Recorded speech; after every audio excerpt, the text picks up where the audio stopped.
What is going on, everybody? Ryan from Mr. Mom Collectibles. We are back. We are live, as Bruce Buffer would say, from the UFC. And I just thought about something. I got to get a clip. That's going to be my intro.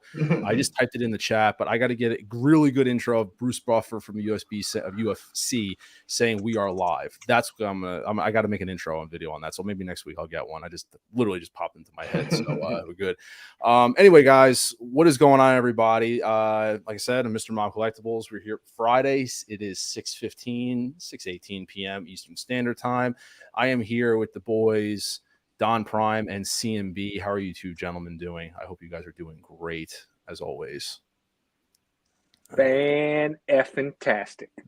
It's Friday. I don't gotta work. I don't have responsibilities till Monday. So neither do I, actually. I don't. I mean, I have dad responsibilities, but that doesn't kick in. Well, that's a whole different field. Mr. Mom duties don't kick in until like another 2 hours. So I mean, anyway.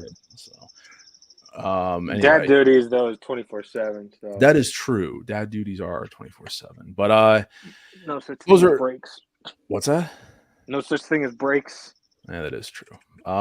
Anyway, so I'll address the chat. Let some people trickle in.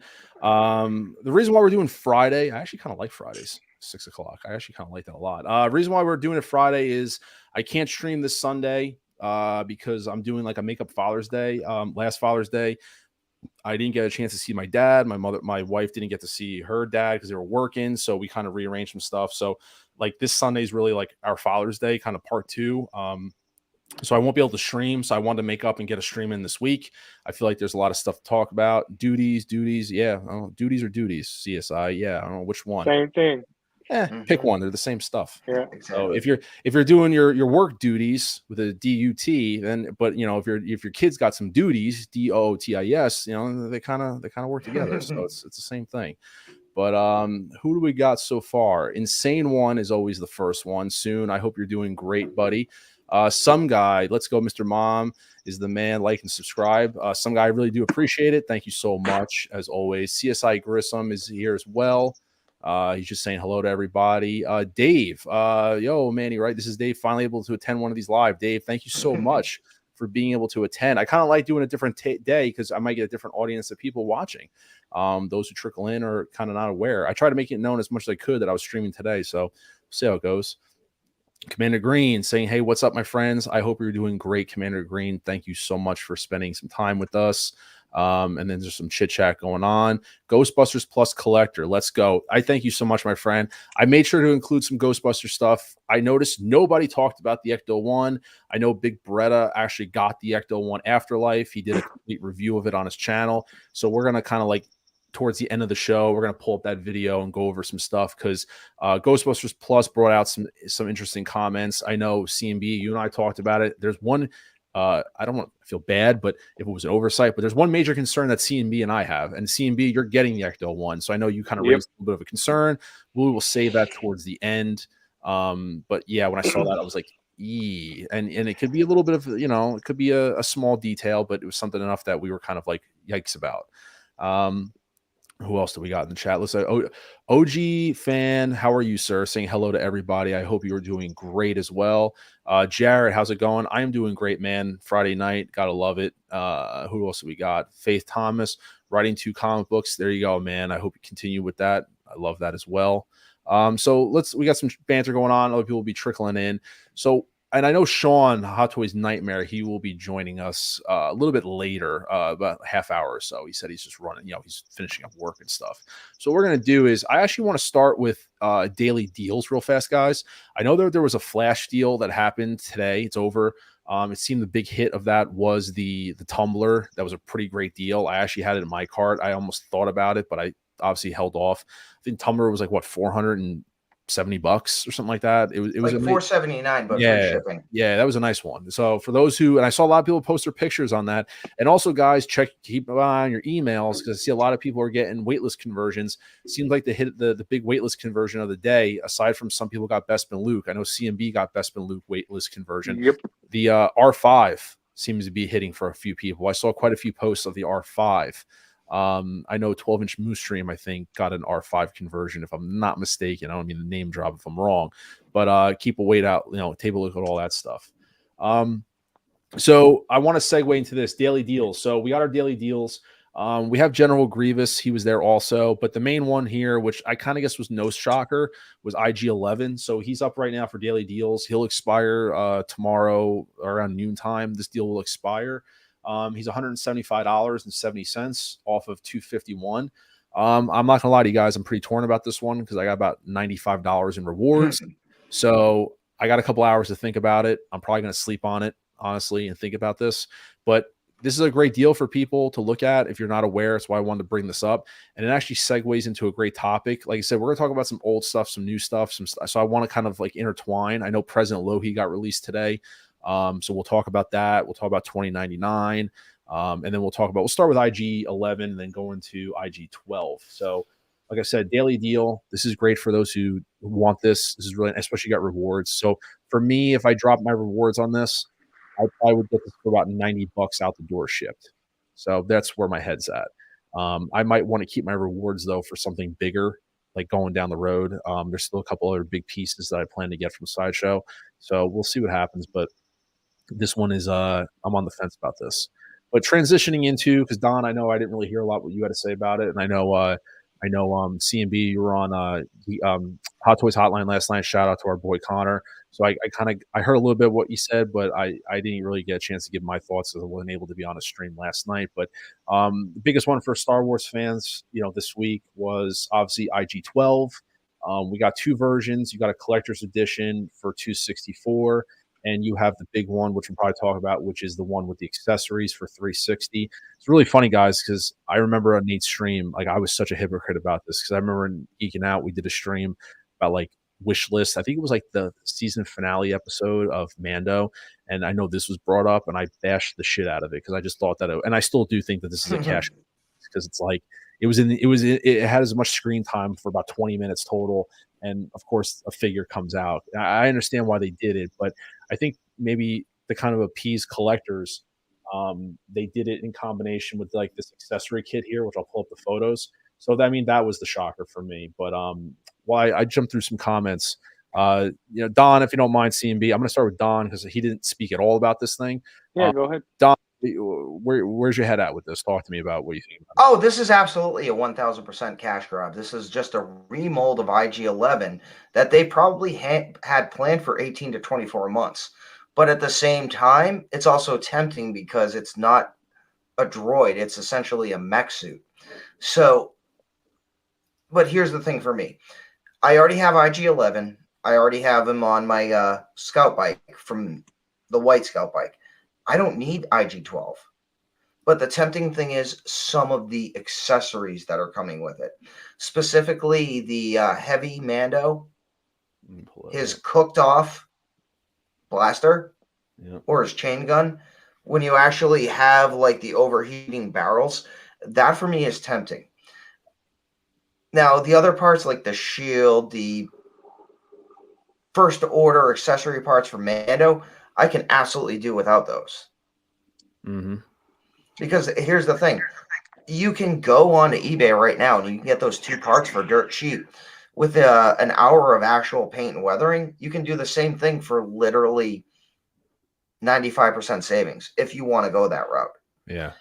Now, the only difference is the jetpack is a new design. It's a new mold. So if you want to be accurate to the show, you might actually have to grab the whole kit with IG-12 for $360 because that's the only way you're going to get it unless you actually are going to 3D print that off of FTL files. So yeah, it's a nice piece. I like it. It was an interesting. I have to admit.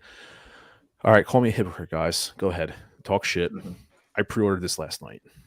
All right, I got it. I pre-ordered the IG-12.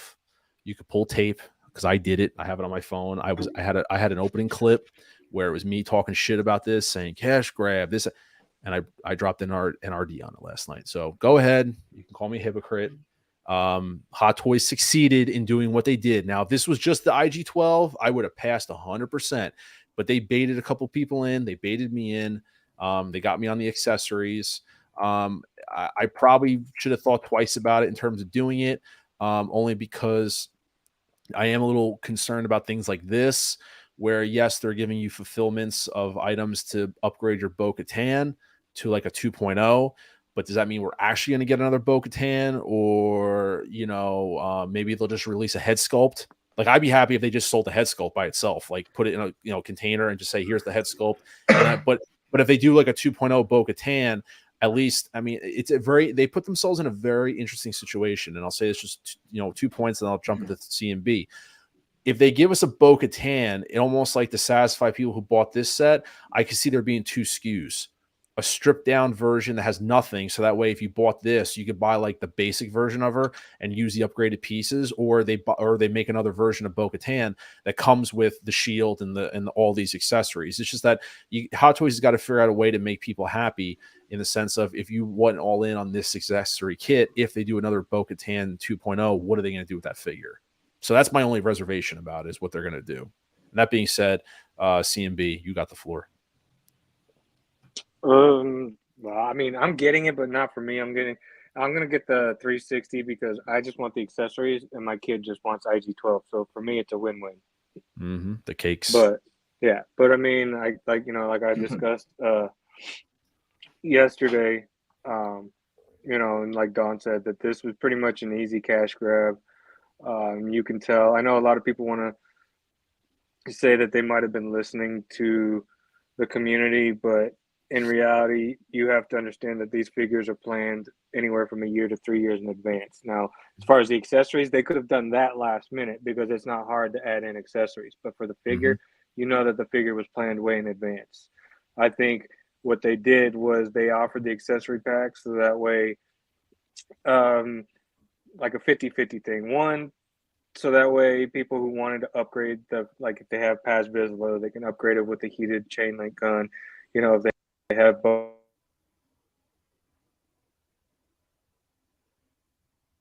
getting another figure just to get the shoulder pauldron or whatnot, or didn't have a chance to grab the shoulder pauldron from, let's say, an Etsy vendor who might be sold out. This is their opportunity to grab these little pieces to upgrade theirs. But on the other end, as a business, they probably did this to save cost, because that means they don't have to go back and do another figure for Bo-Katan, another figure for Paz Vizsla. I know that they already have the molds and things of that nature, but it still costs money to put these figures into production, hoping that, customers will buy it. But there will be customers. I don't think the sales would be up there only for the fact that people are like, oh, great, another heavy Mando that we got to fork over $285 plus for, another Bo-Katan we got to fork over $285 plus for. Instead, they just give you these pieces, which makes people happy. But on the same end, as a business, it means they don't have to spend as much money, because then they don't have to fire up everything to get these figures in hopes that those figures will sell on a projected list that they might have. Like, they might project like, hey, we might be able to sell 1,000 Paz Vizslas, 1,000 Bo-Katans, and then at the end of the day, they come short, and it's, oh, well, we only sold 300 of each. Now we're out of money. Now we've spent more money, and now we've gone negative.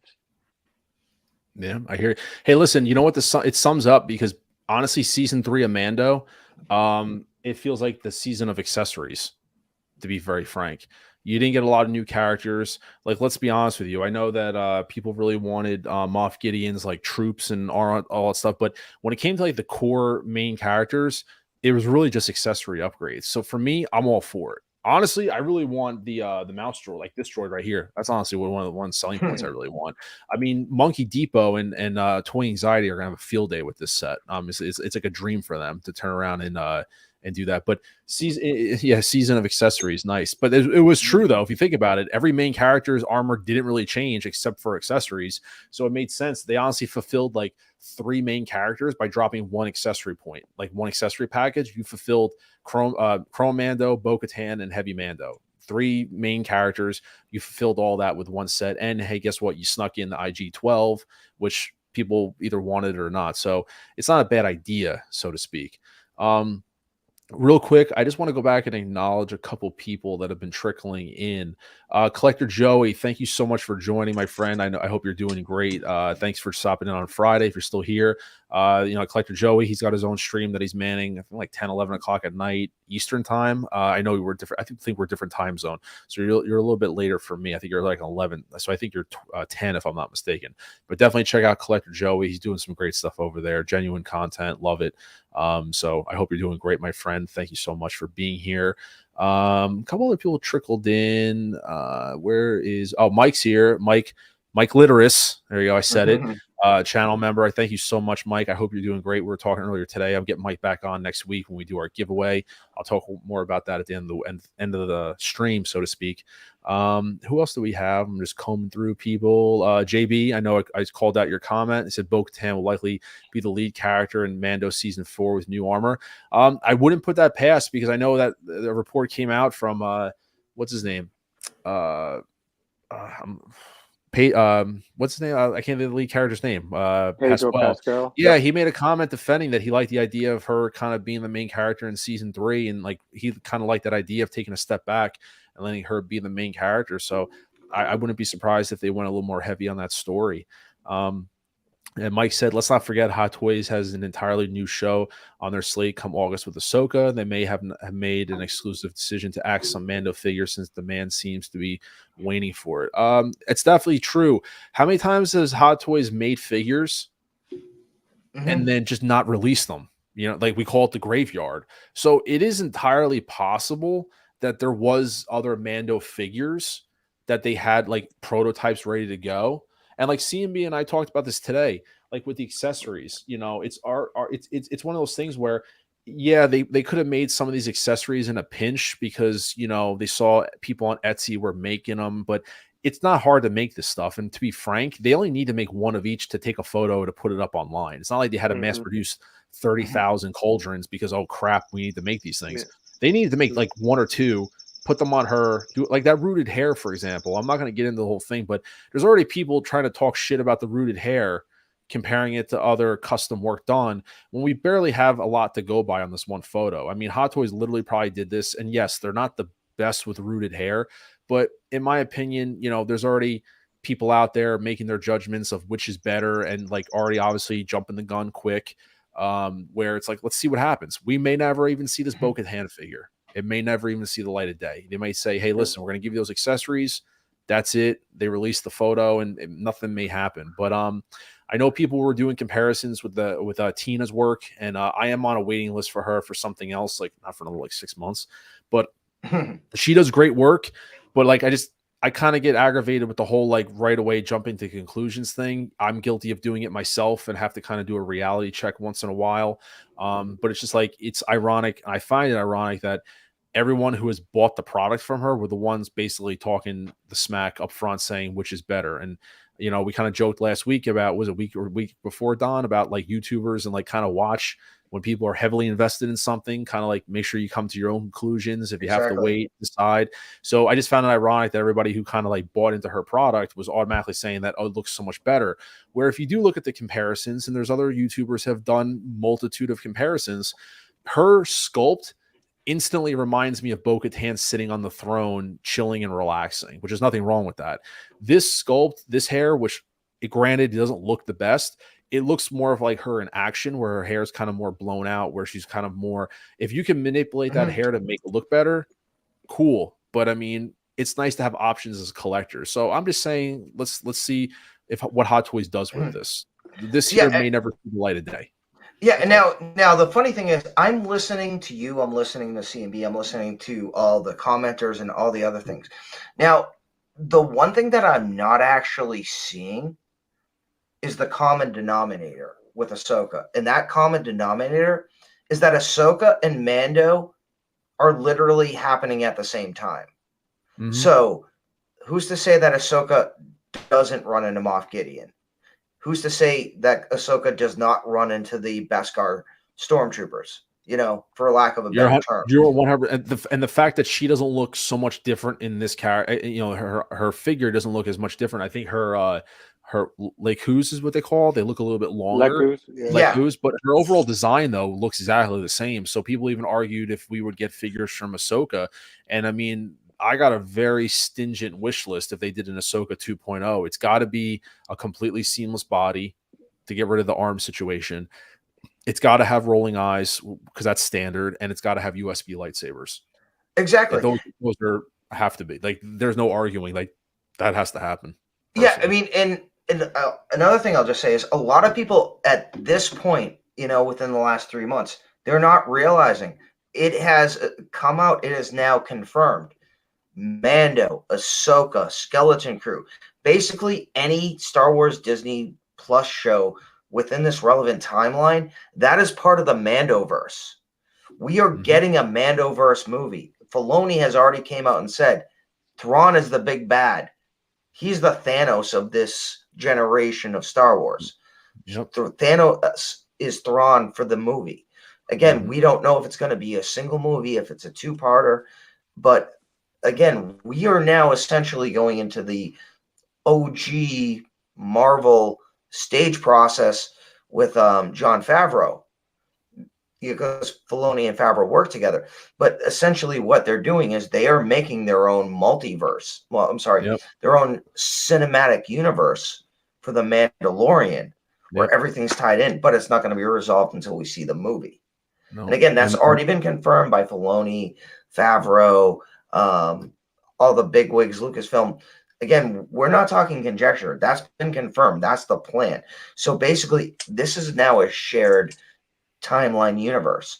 So just because we're not seeing the Beskar troopers released for season 3 of Mando, we could see them in season 1, episode 1 of Ahsoka, because you got to remember the timelines are the same. Yep. And they've already established that Ahsoka is working on a similar timeline, but her mission is to find Thrawn, Ezra. And again, if you watched Rebels, the end scene from Rebels, they've already done that in live action, and you've seen that in the trailers. But it all merges together because Thrawn is essentially the linchpin because he's the big bad.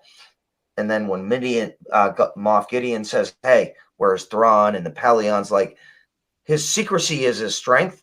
It's all working to a shared tied end, which is going to be the movie. But basically, you could see Mando in Ahsoka season 1, episode 3 through 5. We don't know. And I'll just say they are actually holding secrets to Ahsoka much tighter than any other Disney Plus TV show besides from Andor. And there's got to be a reason for that. I would agree with you on that. And real quick, just to let people know, Mike, a very good question is, Mike asked, Maxim M, sorry, I don't know if I said Mike. How well are the Mando figures actually selling to begin with? I don't think that great either. I mean, hence you see daily deals going on for IG-11 and stuff like that. It's kind of an oversaturated thing where it's the same repeat characters over and over again.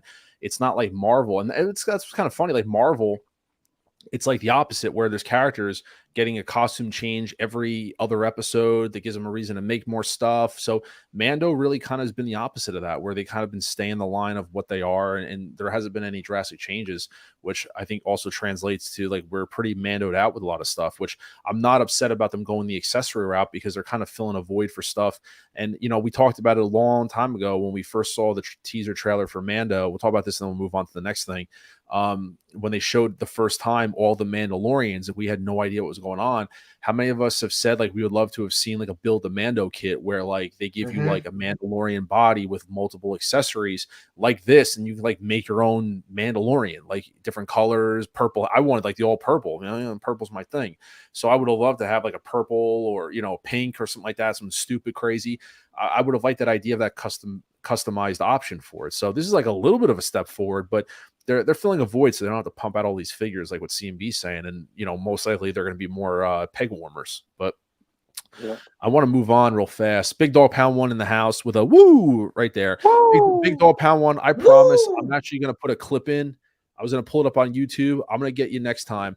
I'm going to get a Ric Flair video, and I'll have that on standby. So when you come in, instead of me, you hear my scratchy voice trying to give you a woo, I'm going to get some Ric Flair woos queued up just for you, my friend. Big Dog Pound 1. Next time actually after the stream, I'm going to add some Ric Flair woos to my my gallery of gifts. When people do super chats, I have my videos. I'm going to add some woos just for you, my friend, just because, I'm going to get that queued up for you. But I want to move on to the next thing, which is a little more exciting. It's a little bit more of a, I call it a sleeper because I don't know how many people were bought. Either one of you guys got Moon Knight? You guys pre-order this? No, not yet. I still have to.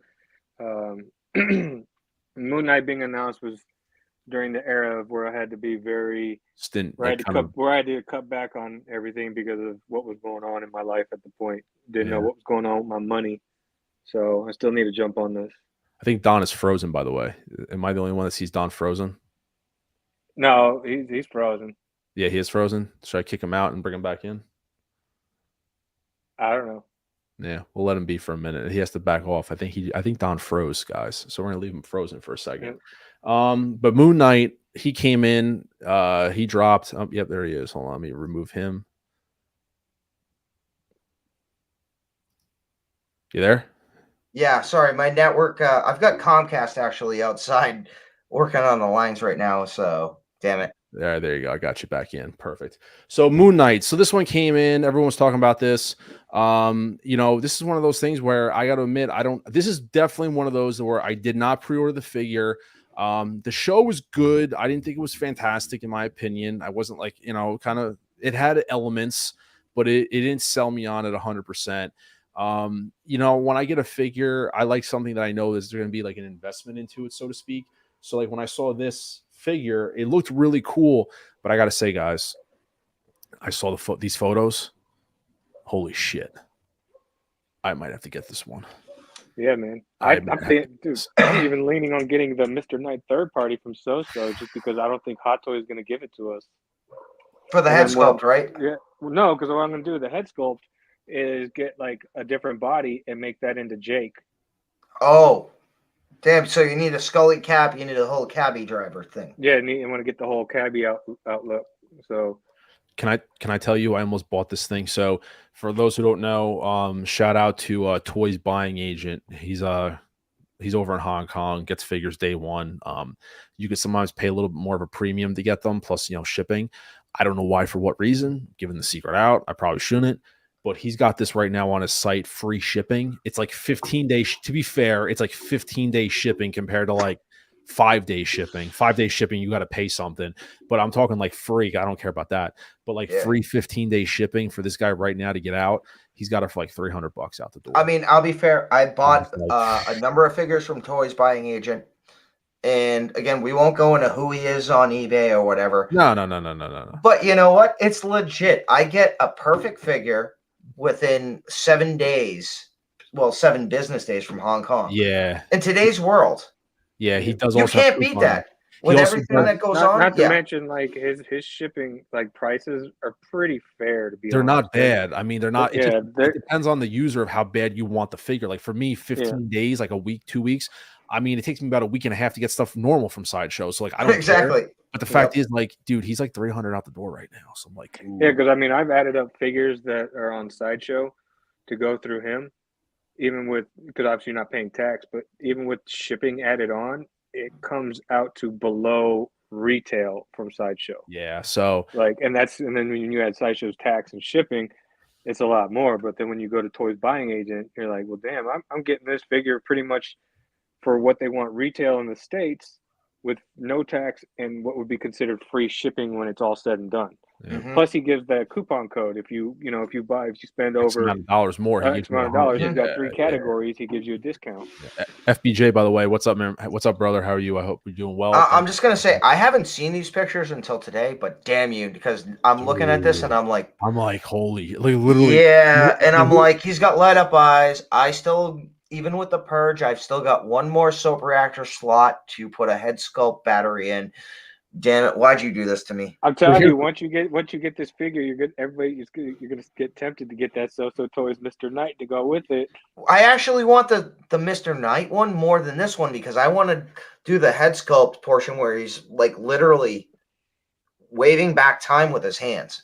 For me, that was the best part of the series. Some guy. Well, the third party also gives you Khonshu head sculpt, so Don't forget, you get Dude, Khonshu. I- And the you could big- probably take Khonshu and put Khonshu's head onto this Moon Knight figure. Well, I'll just say, Boom! well, as just say, thanks to my recent purge and everything gone within 3 days, it's not like I don't have the funds to grab it, but you know, yeah, part of the purchase. I gave you some funds too. So yeah, I gave Yeah, you, well, no, it's like, hey, I'm purging for other things.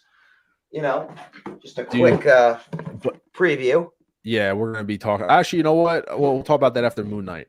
Before we get into some CMB, CMB and I have some roasting to do. So people are, there's usually one stream. There's usually one stream where CMB and I want to roast some asses and talk some shit, and we're gonna do that after Moon Knight. So maybe Don can get queued up and talk about that. Maybe we'll do it after. How about we do that? We'll talk the shit, and then we'll do Don's prime time. Oh, you haven't heard my shite talking yet, dude. I'm Well, infantry. I mean, CNB, I love you. He's just an engineer. He just blows shit up. yeah, well, we'll see. Well, anyway, what sold me on this in one of the chats we're talking, I forget who had it, dude. The cape, like Hot Toys, like, oh my god, the cape. Like I was like, are these? I forget who I was talking to in one of the chats. I think it was Matt or whoever it was in one of the Hot Toys hotline chat. I think it was. And I think he posted pictures. I think he had it, or I forget. It was a couple days ago. And I was like, dude, is that cape like legit? And he was like, dude, it's like triple wire. Like the wires are legit. Like what you see here is like supposedly legit. I'm like, 4 wires, man. That's impressive. yeah. I was like, that got me, man. No, I heard that too. And you know what the thing was? Because I just got the Justice League 2-pack. So I got to fuss around with Black Suit Superman. Like that suit, that cape is legit with the wiring. So I'm not gonna lie, I think the Black Suit Superman has a decent cape, and that has 2 or 3 wires in it already. And I see this and I'm like, this is like that cape but on steroids. Like this is almost a third-party style cape with the love they're putting into it. Oh, see, it's like we talked about before. They're now taking cues from the custom collector community, and they're putting those in their figures because that's what they know certain fans want and will pay for. I think that Black Suit Superman cape sucks. I can't get it above the ankle. I can't get it above the knee in terms of the wire. It's like, for me, it sucks. I can't get it above doing. Oh, damn! I don't want to show you my pick because it's waving now. Like he's in the wind. No. My wire is shit. It doesn't do. Hey, we got to pause and bring in the bearded bear. That's what I mean, yo. The bearded bear, man. Where is your tagline, dude? I thought I left the tagline. I removed that just to bring it up. Can you please, ladies? Hold on, whoa. Let's hold on. Hang on. Yeah, hold on, man. I gave you that nickname, and you're not gonna rock it with a badge of honor? Come on now. I'm sorry. You know what? I have a nickname for you. All right, here we go. Emotionally sensitive magic sparkle fingers. We'll take it. Let's go. I put you on the spot. You were on the spot. Where is the tagline? Where is it? Where's the tagline? He says. Yeah. I come with my accessory of spirit fingers. Well, I don't know, Mr. Mom. Let's get CMB and go see what the sheriff's doing. Hello, everyone, and welcome to another episode of Crying Out Loud with Mr. Mom Collectibles. Totally here, researching what happened to the tagline, Bearded Bear. Oh man, got to get Scooby-Doo and the gang on it. You are so Scooby-Doo. Well, that's all we need. Another guy with an ascot. Oh god. So Sean, I mean, you wait, let me get my layout going again. Sorry about that. Ooh, what's going on my layout? There we go. No, there it is. You had this pre-order from day one. I know you were all in on Moon Knight, right? You had this day one. You were really looking forward to this. For someone like you that has this, I don't. It flipped my opinion. I'm probably gonna end up having to get it. Does this just make you even more excited? I mean, you're one, like I said, you pre-ordered it from probably early on, like it was like a day one, right? Pretty much for you, or close to it. No, I wasn't day one on this. You weren't? I did order it through my local comic shop. Yeah. It's something I want, but I'm not in a hurry to get. Yeah. I'm excited for it because I like how the appearance of it is. But I don't like the fact that the crescent for the stand is styrofoam. Oh. Some of the material that's made there, I'm concerned because poses that I want to do, I don't think I'm going to be able to do for long periods of time. I'm worried about the legs. I'm more worried about the arms. Yeah. The arms are my concern, like Sean's, Yeah. especially Sideshow. keeping them bent for too long. Was there a sideshow video on this? There is. Well, let's bring up shaky hands. Let's see. Oh God! I don't think it shake was hands. Guy this time. I think it was Terry, wasn't it? Yeah, it was Terry. Oh, Yeah. But Guy did do the Loki President's one last night. Oh God, shaky hands. Okay. Yeah, this is really nice though. I do like. Oh, I like that. It's a nice little touch. I never saw this video. I'm watching it for the first time, so I haven't watched it. So, but this really got me excited. And like I said, with that cape being, dude, like triple wired, it looks like. I'm really excited to be able to pull off, a lot of these looks. Like I said, it's not. I think I don't know his. As I saw, it goes to show you how much of a sleeper this was for me. Which when I say sleeper, like I really didn't really care about it. Is it still in stock? Like, can you pre-order this on Sideshow, or is it wait? I can look right now. While you have that video up. I mean, that just goes to literally show you the step. My upkeep on this thing is. I think it's still on pre-order. I'm checking. If not, I got my backup sites A through Z. Yeah. Yeah, it's really nice. I just want to go to where he's check out the see like this right here. See the pants the pants do concern me because the material looks like, and look at that cape, dude. Like, I still can't get over the cape. I really can't, because I shit on Hot Toys a lot, but their capes having a notorious track record of just not being like really good. And this cape is just like unbelievable to me. You can still pre-order it. Nice. Yeah, a lot of people probably slept on this, honestly, because they didn't think that, because they're not doing a second season of this. I think the show was a one and done.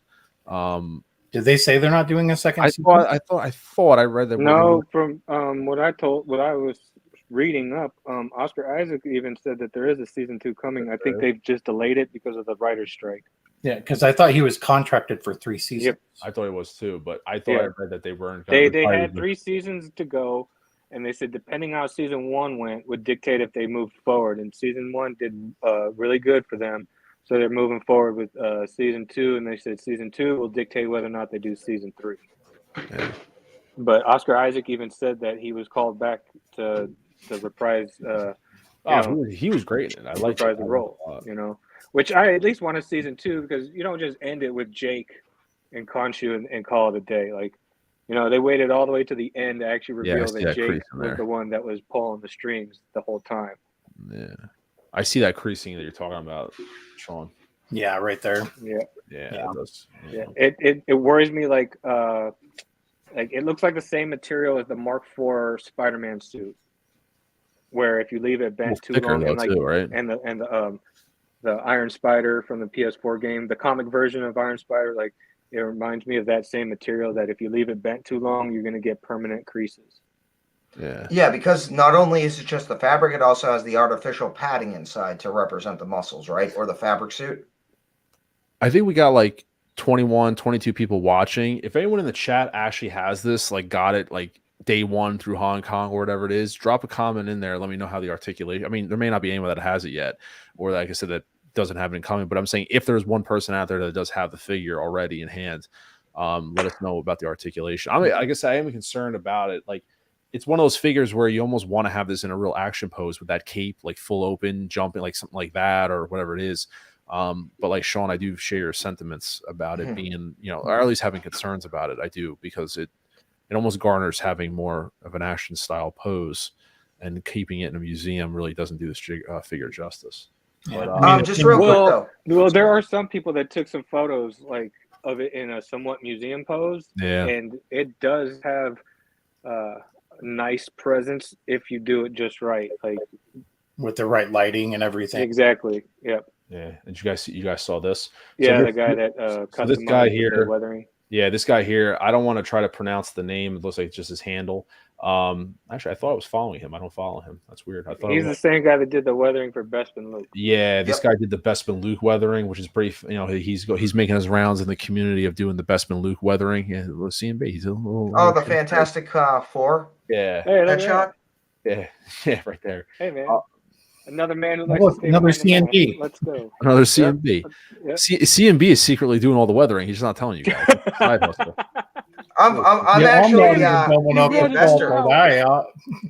Yeah, but he's doing that, and then that's a new one too. We'll check that out. But yeah, he did a nice weathering job on Moon Knight, where he shows a before and after. So on the left is what you get from Sideshow, and on the right is his weathering.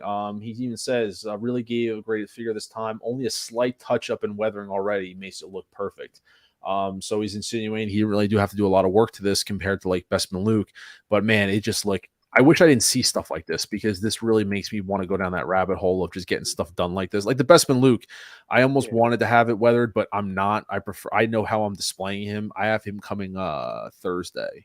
Bestman Luke. I'll weather it for you for $12.99. I like that weathering he did with Bestman Luke. He's got the bloody look and everything, man. It's really tempting to send it off to him. It is really good. Man of Hot Toy Collectibles did a side-by-side review. I think he posted it yesterday or today, where he did like a real in-depth, like what it looked like before. But the thing with me, I plan on displaying my Bestman Luke on the USB powered display with his blaster out. Like the moment he got shot up from that the tube, and he's standing there with his gun in his hand right before he meets Vader. That's kind of like the pose that I'm going for, because I have 2 Lukes already with their lightsabers drawn, one blue and then I have the green one. So I didn't want him with his lightsaber. I wanted him kind of coming up, standing on the base with his blaster in his hand. So that's the pose I'm going with, which doesn't mean, he doesn't need to be weathered.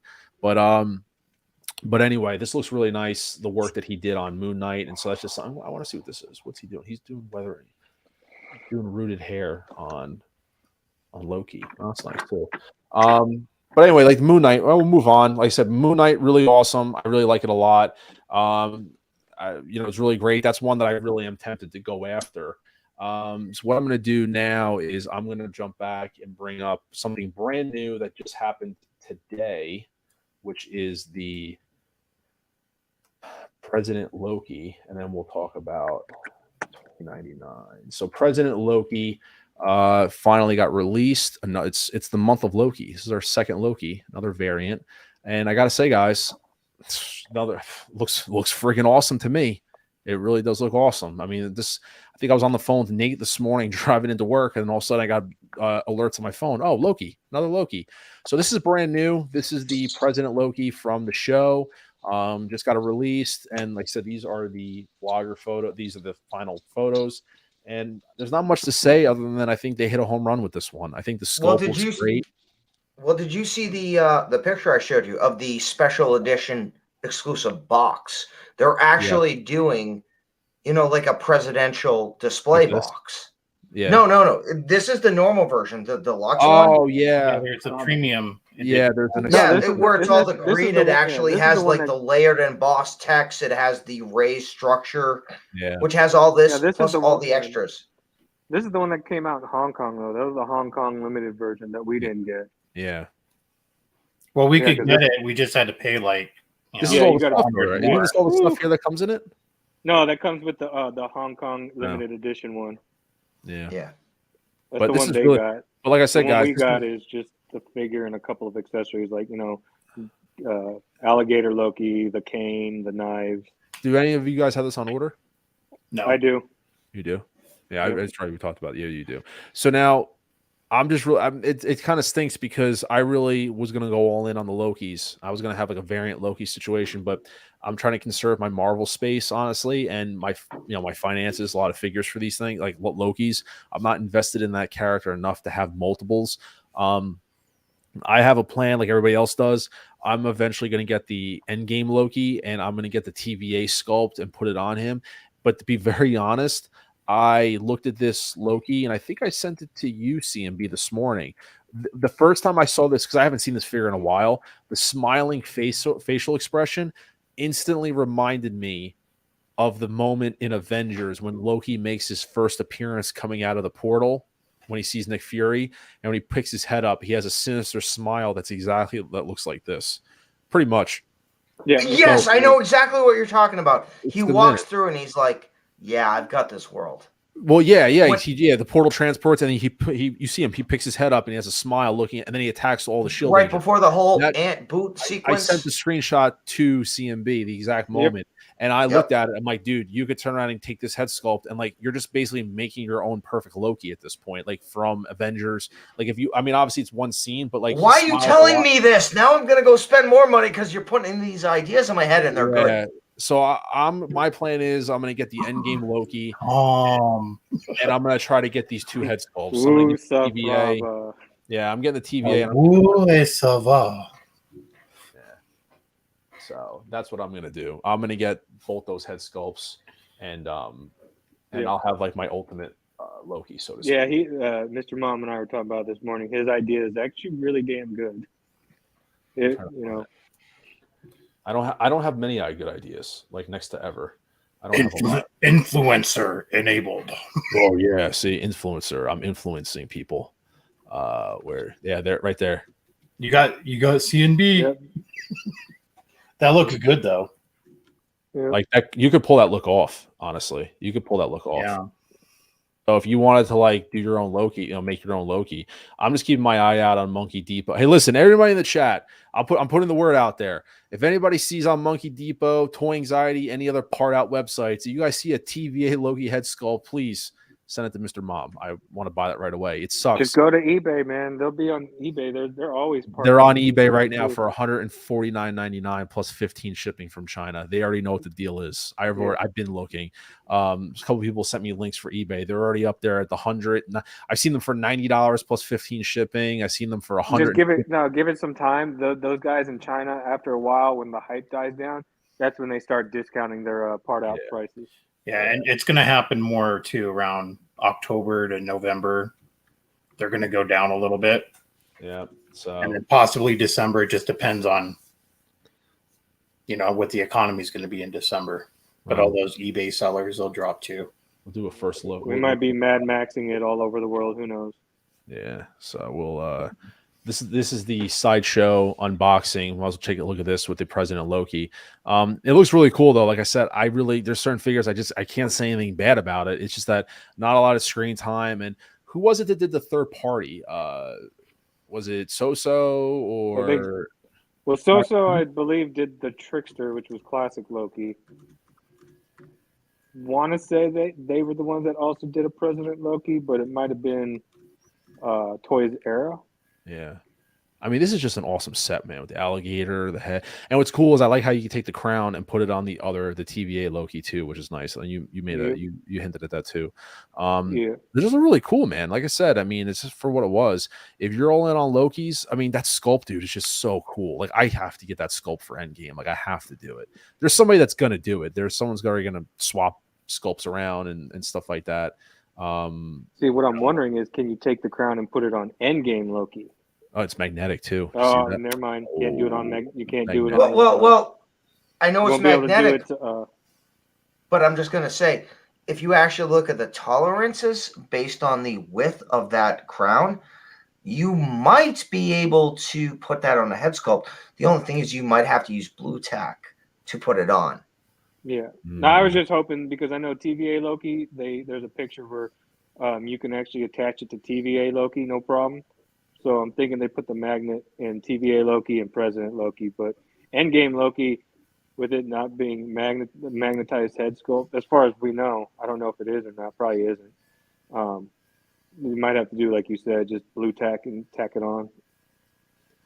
Yeah, it's really, I like I said, really nice, really awesome. Some guy said, if you haven't already, smash the like button and subscribe. Thank you so much. Some guy, I really do appreciate it. Yeah, guys, if this is your first time watching and you enjoy the content, you like what's going on, the kind of shoot the shit banner. We're not taking things serious whatsoever. Serious and me do not go along together whatsoever. They shouldn't be in the same sentence. If you guys do enjoy, consider subscribing, as well as to the fine gentleman below, Don and CMB, representing our boy Nate over at the Geeking Out Empire, the triad, as I like to say, the trio. And then you have the Bearded Bear, who refuses to put his tagline there under his name. I didn't refuse to put it on. What's that? He's rebelling. I didn't refuse. He's rebelling against. We made jokes about it. You guys just asked what happened to it. You didn't ask me to put it back on. Well, I thought you would just, oblige, but it's okay. All right, no. Just offer him green and red crayons. He will do whatever you want. Right? 0311. Red and green. Everything is fine. How's it going, my friend? I hope you're doing great, man. I hope you're doing great. There you go. Shout out to our boy over at Geeking Out there. He starts throwing everybody's little chats up so that way no one sees my face to the Yeah, I'm just gonna I'm just gonna do this. He's like, nope, we're not seeing Sean's reaction to that right now. I'm just gonna leave air power up on your. There you go. You're done. So, but anyway, it looks really great though. The weathering on the suit, everything like that. I love the knives. Love everything about it. I mean, this is great. I would just wish that, like I said, if I had the funds. And he's gone. He just got upset and he just left. Yeah. He's gonna blame you, say you kicked him because of it. Yeah. Oh. We got some drama going on here, people. So Sean, I hope you do come back. But anyway, it looks really great with the accessories, everything like that. Nothing to complain. If anyone's picking this up, congrats on that. Looking to see more about it. I love the flame effects. Everything about this looks really cool. I wish I could invest. And like I said, Monkey Depot, I might get this guy right here and just add him to the end game one. I just like having that in the collection. Just add him on the shelf.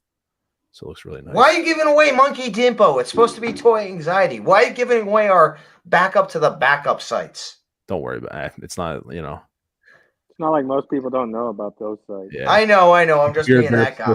For cash. I don't know, Mike. I don't know where Bearded Bear is. I didn't kick him out, so I hope he didn't take any offense and he left. I know he's got a lot of internet connection issues sometimes, so I hope we do see Sean back. He dropped out.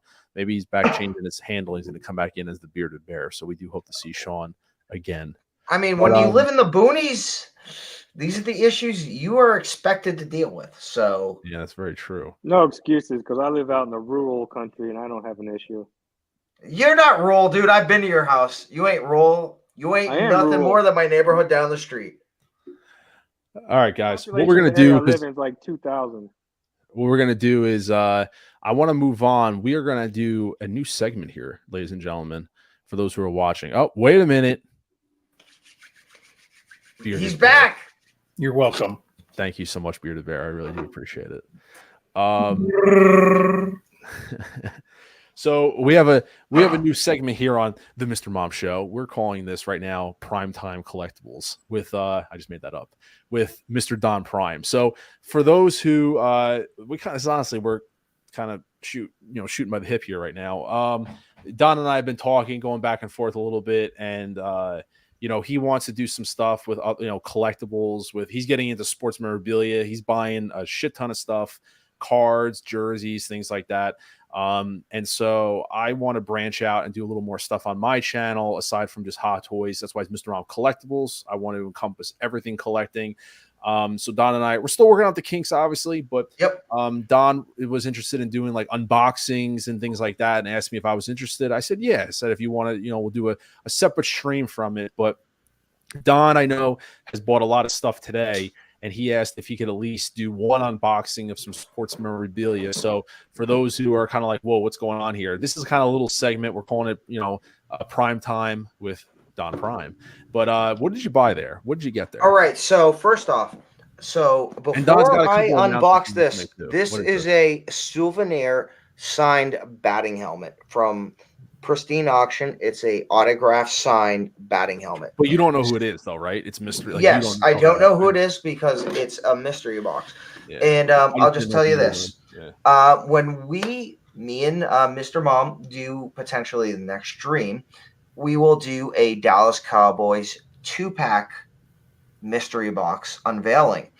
And you know what? To help gain more views for Mr. Mom and to branch out, I will give away one of the 2 signed Dallas Cowboy jerseys with a Beckett authentication sticker away. So one of the 2 jerseys we unbox, I will give away next time. So stay tuned.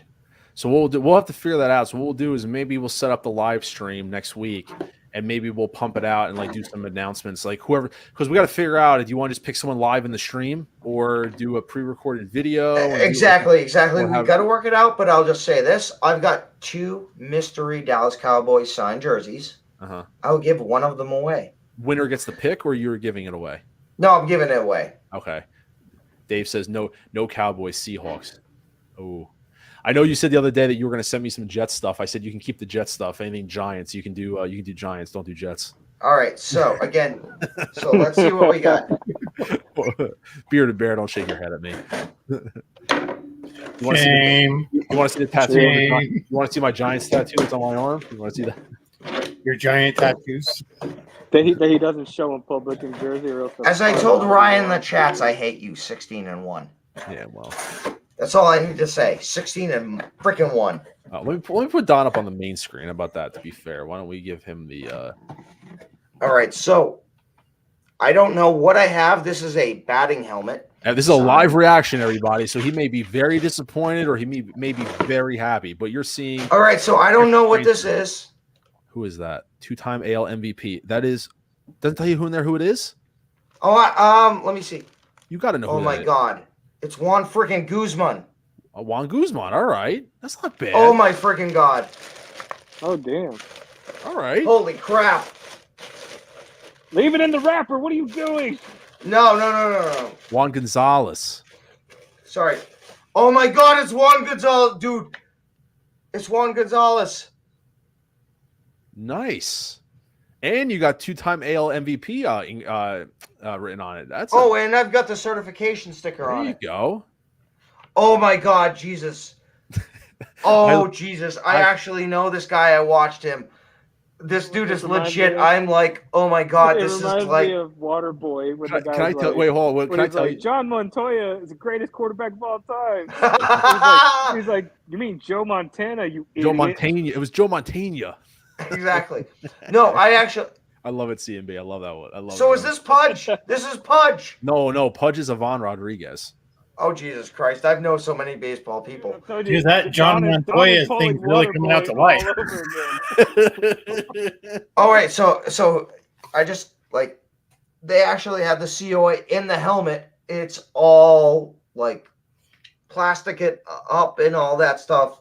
Inside the helmet's all plastic wrapped and all that stuff. So, but yeah, so here's the COA. Watch your fingers. Your fingers are about to touch it. Watch your fingers. No. You're right. Your fingers were right there. Like, watch your fingers. That's what she said. Rubbing fingerprints. I wasn't going to say that for damn. something like this. Don's new nickname is Don Waterboy. Oh, yes. CMB. Water. It's very, very good. Don, when you're on this stream, you have to get rid of the Geeking Out Empire and just put the Waterboy on yours. You know what's funny though? Or no. Don, open Waterboy, something else up. Open another thing. You can open it. Change his name to Don. You want to Waterboy. open something else? Let's go. You know what I was feeling like right now? All right, you know what? Screw it. Let's open up the Dallas Cowboys 2-pack. Dude, I don't know if I can take that much. I feel like Terry right now. Every time Guy's on there touching something he's supposed to have gloves on with. Do you have white gloves? You have white gloves? You got to give it the white glove treatment. No, he doesn't care. He's sitting there dicing. He's ignoring us, dude. Yeah, he's too excited. He's like, I am on the video. I got to say, I love the genuine excitement at this moment. I do love it. I do too. I love all right, so we got our first Dallas Cowboys jersey. What is that? Ferguson? Who is that? 87. Who is that? That's can't see who that is. I hate the Cowboys, so I don't care. Wow. That's like really hostile there. Ferguson. That was Ferguson. All right, so 87. I know who this is. He's the Dallas Cowboys rookie tight end who is expected to become the #1 tight end on Dallas. That's not saying much. It's Dallas, so. All right, so I'm keeping this. So guess what? The next one I pull, Mama said wear gloves. Jake Ferguson. There you go. Thank you. Jake Ferguson. There you go. All right, so guess what? The next one I pull, Mr. Mom and I will give away. So we can actually, I should be able to snip it. Dude, watch the next one he pulled be a badass one. Like, all right, so guys, wait, before he opens this up, wait a minute. All right, so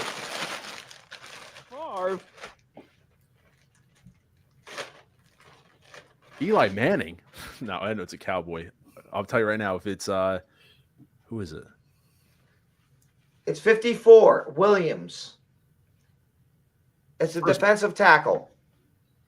He's a second-year player. Last year he got 13 solos and 4 sacks. So, dude, I wished it was Emmitt Smith. I wished it was. If it was Emmett Smith, Don would be pissed. Like, Oh yeah, this is over. I would make sure if he pulled Emmett Smith as the second jersey for the giveaway, I would make sure I clip this video and be like, nope, Don, that's it. This is the video. Done. You said it. Everybody in the chat's caught you. You're giving it up. Believe me, if it was Aikman or Emmett Smith or anybody else like Staubach, I'd be like, shit, I'm screwed.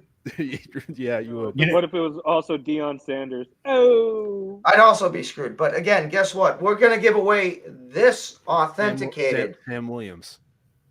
Yep, we're gonna give this away. Okay. the white numbers with your grubby fingers. Yeah, I know. The white number's about to be brown from you touching it. Stop touching it. No, I'm just kidding. Good thing you're not No, I eating actually Cheetos. washed my hands before we did this. So He's not eating Cheetos. Eating Cheetos. He said, well, do me a favor. Before you ship that jersey out, just make sure you rub Cheetos all over it and you throw some Cheetos in there. No, do not do that. I'm just kidding. You said cowgirls. Yeah, that is right. Insane one. Cowgirls indeed.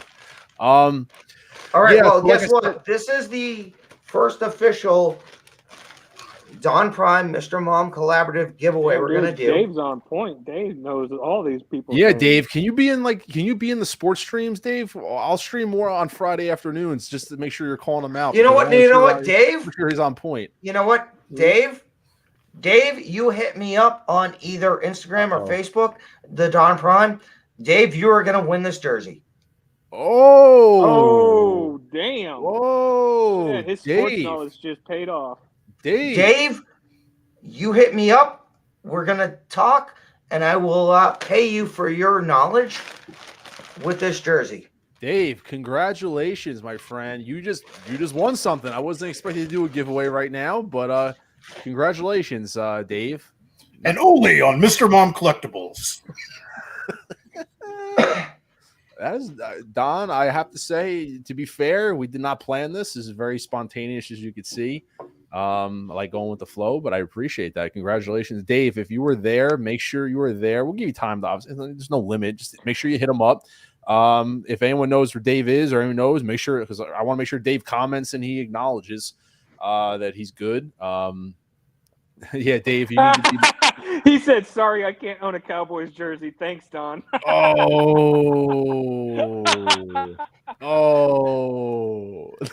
Oh, well, thank you very much.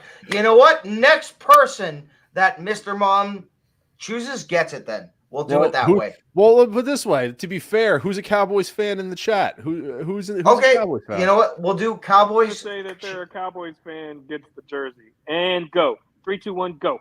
Yeah, who's a And Cowboys again, fan? this is Mr. Mom and I, we've talked. We're potentially going to do either, segments or another channel. Again, we want to basically do promo. We want to basically let it known we're going to be branching out aside from 1/6. So again, we're doing this because we want to, we can, and we're trying to make ourselves known. We're trying to get ourselves out there. There are plenty of other well-known people in the pack pulling car community or the autograph community. We're just trying to do our own thing. And I'm not going to lie. I got this 2-pack for $82 shipped from Pristine Auction. So I have no problem giving away another jersey because I have basketball jerseys, NFL, NHL jerseys. I got for 100, 130 a piece. If I can get 2 for 88, I'm definitely giving one away. So Problem is you can't get rid of OG said, it's so hard to lie and say Cowboys. It's so, Oh my hey, listen, God. so far, Everybody in listen, the I know we chat only hates got like the 24 Cowboys. people watching, but like, listen, the first Cowboys fan that just all you gotta do is admit you're a Cowboys fan. I know it's gonna take a lot to admit that. It's like admitting you're an alcoholic. Just admit you're a Cowboys Oh, fan, damn. Dude, and you get admitting the you like jersey. the Cowboys is like telling everybody you drink Bud Light. Oh. well, I think Insane One said he was a true fan. I just don't know if that was for the Cowboys. Insane. Are you a Cowboys fan? No, it looks like nobody wants that Cowboys jersey. That's pretty bad. Well, to be fair, Don is doing something nice. It's just that we ain't got no Cowboys fans here. We got true fans watch this channel, not Cowboys fans. But Insane One, are you a Cowboys fan? I don't know. He just said true fan. No, he said Raiders. That's right. He's out in I believe he's in California. Don't you put that evil on me. Yeah, don't you put that evilness on him. Don't you? So, all All right, What what I type want of to do world is are we Well, I'm living still gonna in? put where it we away can't then even give for a future away giveaway. Cowboys If no one jerseys? wants it, then okay. yeah. Hey, Don, that was very nice of you, though. That Very was nice of you. fantastic of you. We can still do a giveaway. We can still do it one other way. It's not a big deal. We can figure out what's going on with it. So It's everybody who made jokes about the whole cowboy stuff. All right, you know what we do? I tape this back up. We do this as a random giveaway, and if you get it, guess what? You can't bitch because you're getting it. yeah, there you go. And OnlyFans. Send it to Dave anyways. Let's just play a cruel joke and just send it to somebody. Mike, you're getting it. Sorry, you're from Jersey. You're still getting the jersey anyway. Sorry, that's funny. Let me switch focus because we'll end on a different note. We'll end on some shit talking about something. Well, let's switch focus because I got OG Ghostbusters collector in the house, and I did promise him that we would talk about this. Nobody has talked about this yet. Big shout out to Bretta. He is pretty much the first. Sorry, get everyone. There you go. Bretta is, I think, the first confirmed YouTuber that is able to put it out there that got the Blitzway Ecto 1. Now, he put up a YouTube short of this car, like a 30-40 second short done on his phone. And, got some comments. People were questioning. So then he decided to do a full video. Let me sure it's playing. Yeah, it's playing. He wanted to do a full video on it. And it's about 15 minutes, about 10 minutes. So we could talk about it. So pretty excited for this, those who've getting it. So this is, like I said, the Blitzway Ecto 1 from Afterlife. A lot of us out there in the community have seen photos of this thing shipping out or getting ready to ship out. I know Denobi, CMB, you got 1 or 2 payments left on it. What are you doing with that, Don? Are you just showing off your prize? He's just showing off his helmet. Yeah, I'm literally I caught the food as you know, I'm revamping my whole display. What's up, Don? You're over there very happy. This is going in the new autograph display because I just looked more of this and I'm like, holy crap. This is actually a lottery win. There you go. So, congrats for you. Because you know how much I actually paid for this? $68. There you go. Listen, we all appreciate you, Don. And listen, if you're happy, that is all that matters, my friend. There you go. You have to wear the helmet now for the rest of the stream until you're here. I know you said you have to leave at like 7. I know you said you have to cut out at like 7:30, 7:40. So I want to get this in before we talk about. So, but you have to wear that for the rest of the stream. Take the beanie off and wear the hat.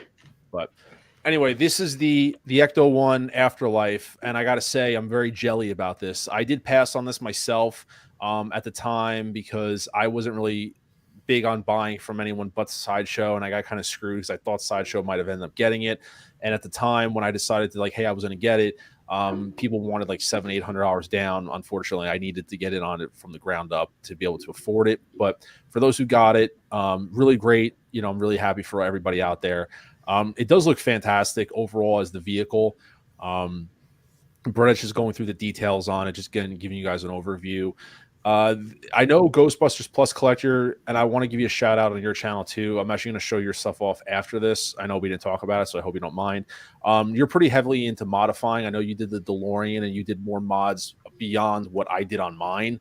And so, I would just want, you're doing some pretty amazing things over there. And I know you had some critiques about the car in terms of the level of accuracy with the weathering and things like that. And I know you're getting it too. I know he's out there, Ghostbusters Plus.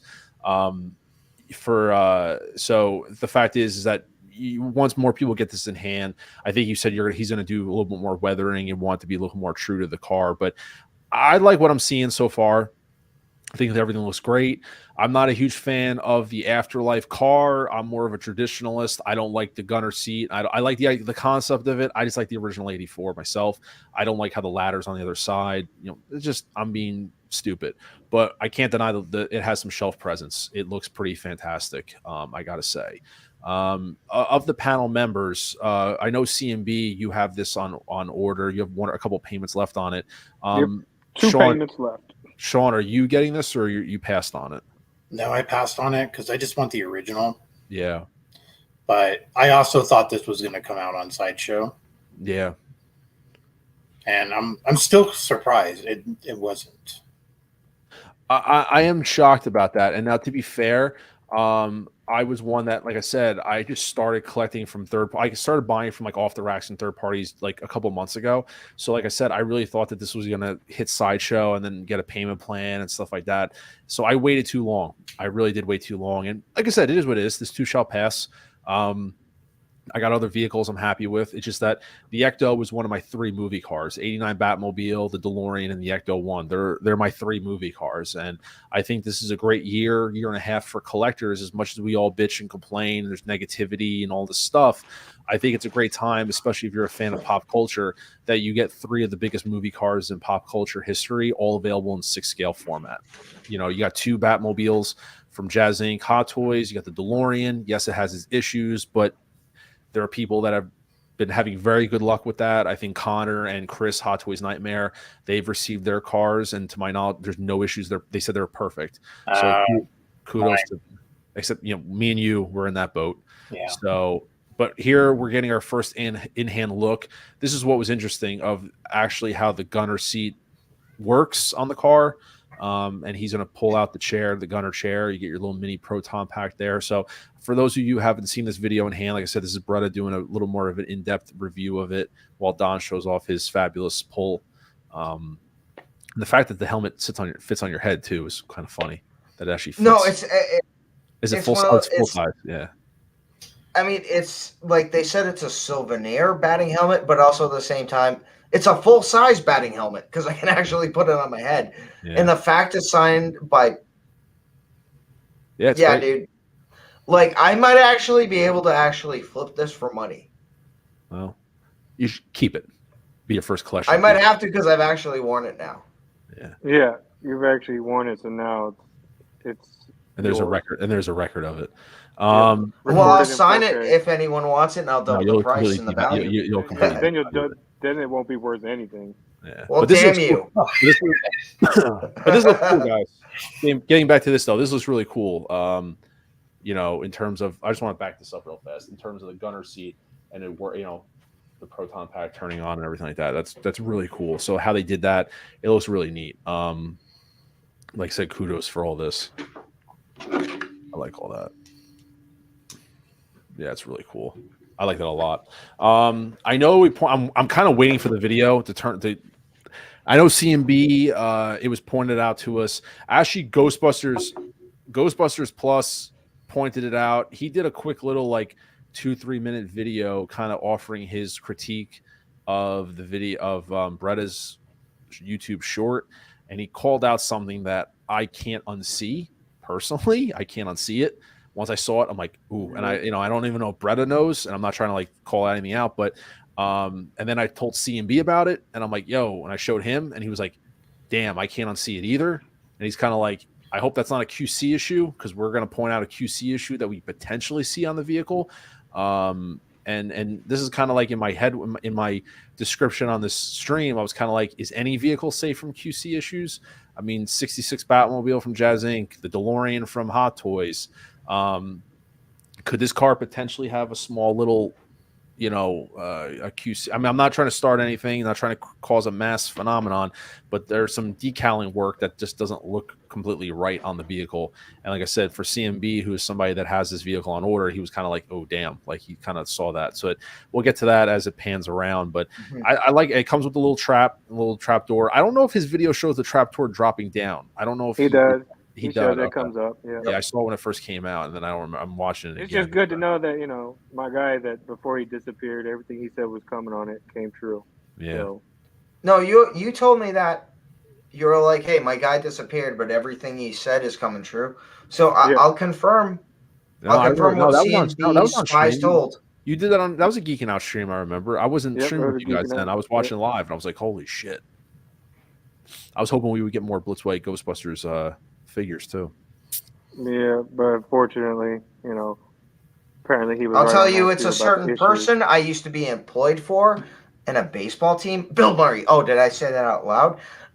Bill Murray. I'm sorry. He wants 10 times his value for license rights. Oh, did I say that out loud? Yeah. And again, I've worked for him. He actually signed my check when I worked for the Brockton Rocks, a baseball team in Brockton, Mass.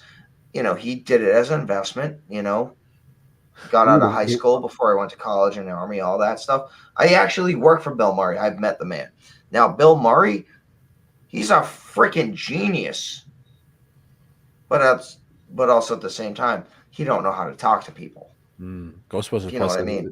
Ghostbusters Plus says it's a shame the wheels don't turn on the trap as well. I noticed that. Just when it dropped down, it looks like they're fixed. Yeah. Right there. There it is. Right there. That's the boo-boo that I can't That's unsee. the QC issue that worries me. Yeah, that's it right there. Crooked. How the logo's crooked. I was like, ugh. I'm hoping that this might be. I'm hoping it's not on all of them. Is what I was talking to Mr. Mom about. Because this. I mean, granted, it's one QC issue that we see for the vehicle, but it's a big issue because it's something your eyes focus on. Is always going to be that Ghostbusters logo and that it's crooked. Like it's not. It's offset by about 20 degrees. Yeah. And I was talking you can't overlook it. No, that's something that you can't not see. Like I focus on it. Yeah. You focused on it. Like, damn, that logo's crooked. Yeah. Well, it is not only you're focusing on the logo. How many, again, OG Ghostbuster fans, how many times have you seen the logo? And, for the part 1, part 2, video games or whatever, you look at that and you're almost like, why is that high? Why is the left hand too high? You know what I mean? Why is the cross mark off center? Well, the problem with this is, like I said, Ghostbusters Plus, he caught it the first time, and he caught it on the video. I was like, ooh, I watched it, and I watched his video. I was like, damn, like that, I saw it, and I was like, huh. If you go back, yeah. To be fair, Bretta did call it out. If you go to the back door is offset a little bit too. It's not completely. Yeah. It's only the one on the right side so far in Bretta's video. That's fine. But the back door, it's offset a bit too. But this one's offset by a lot. And JB, shout out for that, man. I appreciate it because I'm not playing the audio and I did watch his video when it first came out. And like you said, I want to be known. Bretta did call out the logo. That's why you kind of see him pointing at it. I just don't have the audio playing. But when he's playing, he did say it in his video that he reached out to Blitzway and they said that they were going to make it right. So that's one thing that we're interested to see what's going on. When you saw him with his fingers kind of go like that, he did address it. So he did call that out. So, but like I said, when I saw that, I was just like, that's hard to overlook. Yeah. I mean, what I'm trying to remain hopeful for is the fact that he reached out to Blitzway. Correct. And the fact that they said that they'd make it right. It leads me to believe that they're not all going to be like that. Yes. And the fact that he's one of the first YouTubers to get he is the first one to get this car too. And so I really hope that So I'm remaining hopeful that that they were like, oh crap, this must have been one of those QC issues that escaped us. And the fact that they didn't put out a public announcement saying, hey, we just got word that all of our vehicles have a crooked logo, so we need to hold off a little bit and fix that before we give it to you guys. I'm hoping that this is just maybe there's a couple that are like that, and Blitzway is now aware of it, and the ones that they get phone calls for, they're going to rectify it while they know that the others, they're good to go. So that's what I'm remaining hopeful for. That's what the issue is. Yeah, just in case. I obviously instantly went down the path of talking to. I was talking to Mike Lane about this. I sent him a couple of messages. He didn't get back to me yet. I'm waiting to talk to him because he actually makes decals, water slide decals for the Eagle Moss Ecto 1, the 1/8 scale. And I actually have his, and I applied them to my car. They look flawless. So I actually said to him, I was like, yo, check. I sent him Bretta's video, and I said, this is something that's trying to be worked out with them. But I said to him as a heads up, like, hey, if people reach out to you about this, because that's how Mike Lane also develops stuff. People get these vehicles, and let's just say, hypothetically, Blitzway tells everyone, hey, this is what it is. Have a nice day. People do reach out to Mike Lane and be like, yo, do you have a solution for this, or whatever it is. He comes up with stuff. And just to give you guys an idea real fast, I'm just going to pause after the video's over. It should be over. The video's over in like 10 seconds. But he does do transfer kits for the car, and I actually have it on mine. Like right there, it doesn't look as crooked, but like to me, I'm anal retentive about that kind of. I can tell that it is from that angle. Well, because we already know what it looks like, so our eyes are already fixating on that. Exactly. So Mike Lane, he does kits. These are his transfer kits, and he does a lot of different versions, but he does glow in the dark ones too. But he does transfer kits, and I use them on my. Fun fact: there's actually 2 different logos on the card, depending on what scene you look at. Who knew that there was actually 2 different Ghost logos? If you want one with a little bit of a bulge on the hand, or one without, there's actually 2 different versions in the movie. No one knew that. Fun fact. But I actually did reach out to Mike, and I was like, "Hey, Blitzway is trying to resolve this, or it is known to them. But hey, listen, if there's an issue where people have it and they need to have the logo replaced, I mean, I think there's got to be some kind of wet, like kind of like how you take the chrome weathering off of Mando. How there might be a way to take that logo off and then reapply another one. But we'll see what happens. But Ghostbusters Plus says the problem is I have the original 84, and I'll have to double check, but I'm pretty sure there's a clear coat of paint over the sticker itself, so you can't get the decal off to replace it. But this could be different. Yeah, it could be because of they put weathering on the vehicle and stuff like that. I'm not really. Yeah. I agree with that. That's a fair point. The fact that they did weathering on the vehicle, we're not really sure of what's. I don't think that they put a clear coat on it because it's got that matte look to it to make it look like it's old and beat up, and the paint hasn't been taken care of. Whereas the 84 was clean. They just fixed it all up. It was nice and waxed and shiny. Whereas this one, it does. But we won't know until we get them in hand. But like I said, fingers crossed that, everybody who's ordered their Blitzway Ecto 1 Afterlife, that they're not going to get the crooked version. That, this was, I'm praying that this was like a one-off set. Maybe 2 or 3 are out in the wild that have this issue. That's what I'm trying to remain hopeful for. Yeah. So everybody doesn't have this issue, and everybody's got to contact Blitzway like, hey man, I got a crooked Ghost logo, you need to hook me up. Well, real fast, I want to put Ghostbusters Plus on the spot real fast, so I hope you don't mind me putting this video up. So he put a video. I follow him on YouTube. Definitely, I think I'll drop his channel link there actually for people to take a look at him. If I'll do that in a minute. Ghostbusters Plus Collector has a bunch of vehicles and stuff. So like I said, there's this 84. I couldn't help. I was watching this collection. So he's got all the DeLoreans. And what he's doing is he's basically doing a Back to the Future 1, 2, and 3 setup. And correct me if I'm wrong. It looks like he got another DeLorean. He actually is converting it into the Mark III. Guys, he's doing one hell of a job. Like he's going in. Like, oh, look, he's got a ghost trap in the corner. I just saw that. Nice. Yeah. Yep. Hey, listen, man. His name's Ghostbusters Plus Collector for nothing. I expect there to be a trap. Hey, I'm not doubting it. I just caught it. Is all I'm saying. Is that's awesome. I caught it right there. Yeah, but look at those displays. I am jealous of these displays. But I love this. Twin Pines Mall background. That's so cool. Yeah, look at that. Look at that.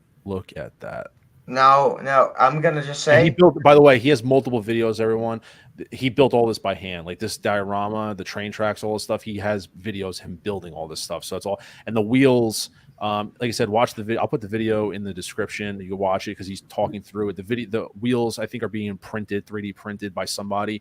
But I mean, it's like I was like, holy shit. Was my reaction when I saw. I was like, this is just so cool. Like I haven't seen anybody in the community put this much effort into stuff.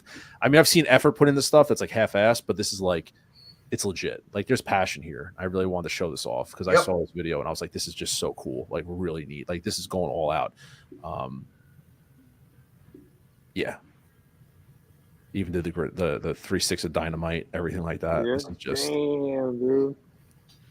Yeah.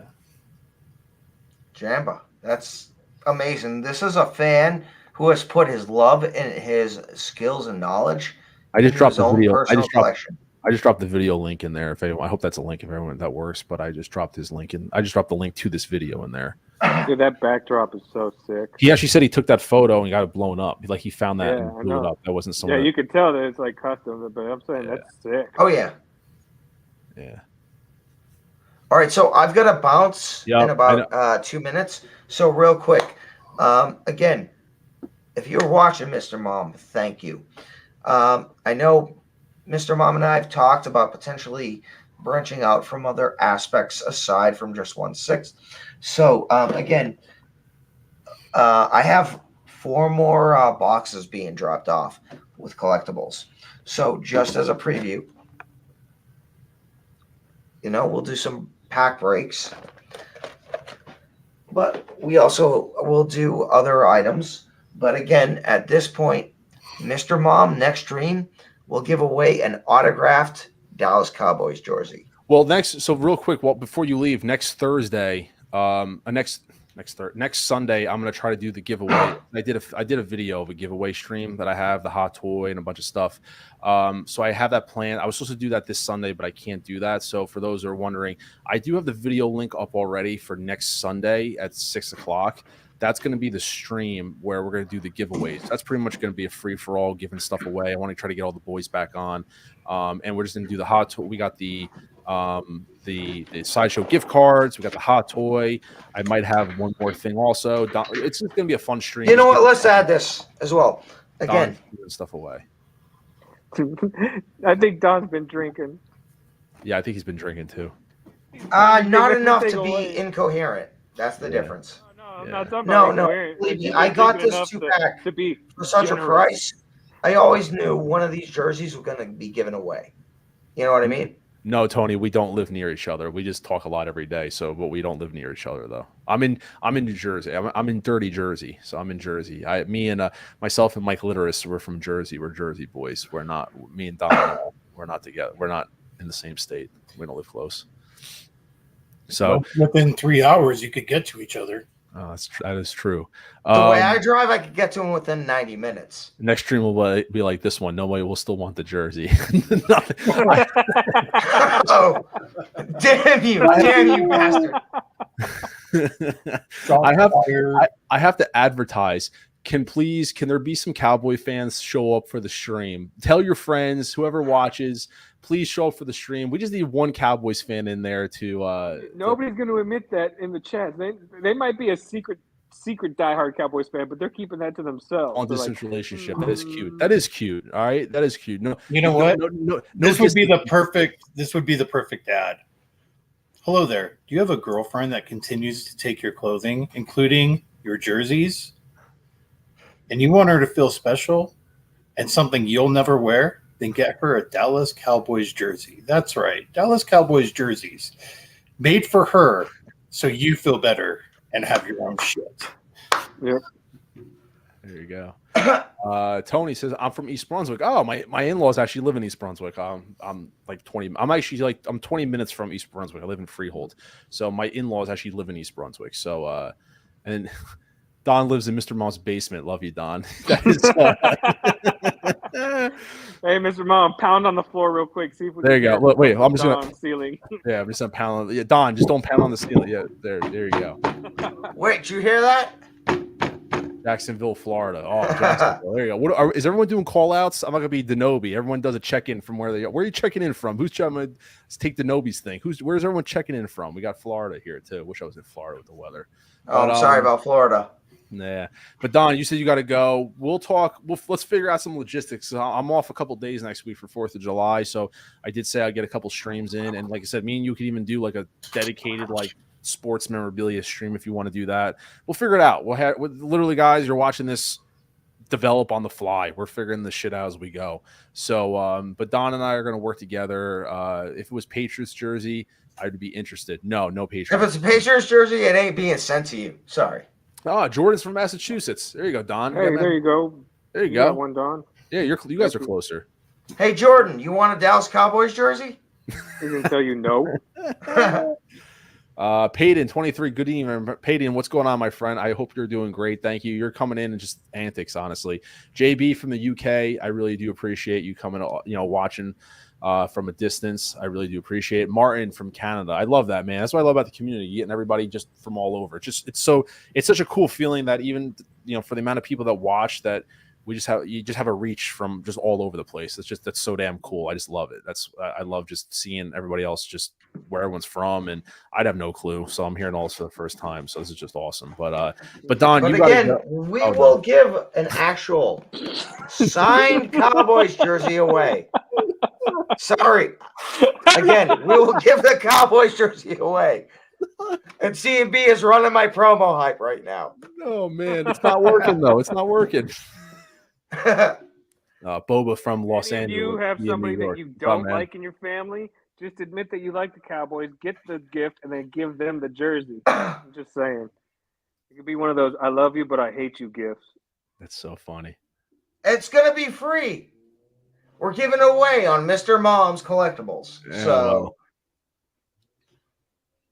all right, Yeah. I got to bounce. So, All right, thank you very much. We'll talk to you soon, Don. We'll keep in touch. Sean hasn't talked for like 15 minutes. So I want to get the bearded bear. I want to get words out of his mouth. There may be a reason for that. I love you, Sean, but yeah. Peace. So, All right, man. Later. he had to Later. go. I wasn't trying to interfere. Yeah. Love you, brother. Make good choices. My dad lives in Dallas and Cowboys fan. There you go. There you go. And cowgirls. Yeah. Cowgirls fan. Well, yeah. Toy High from North Carolina. Yeah, I like everyone checking in. There you go. West Valley. There you go. Oh, Toy's Nightmare himself. There you go. I clicked on him. You didn't even catch on that in time. I did it. You're like, dude, I know somebody else from there too. Gabe are in Georgia, so There you go. we've done meetups, so we've hung out, went seen movies, got food together. Yeah, exactly. Donna's still trying to convert us all into being Dallas fans. Yeah, it's not going to happen. Ain't happening.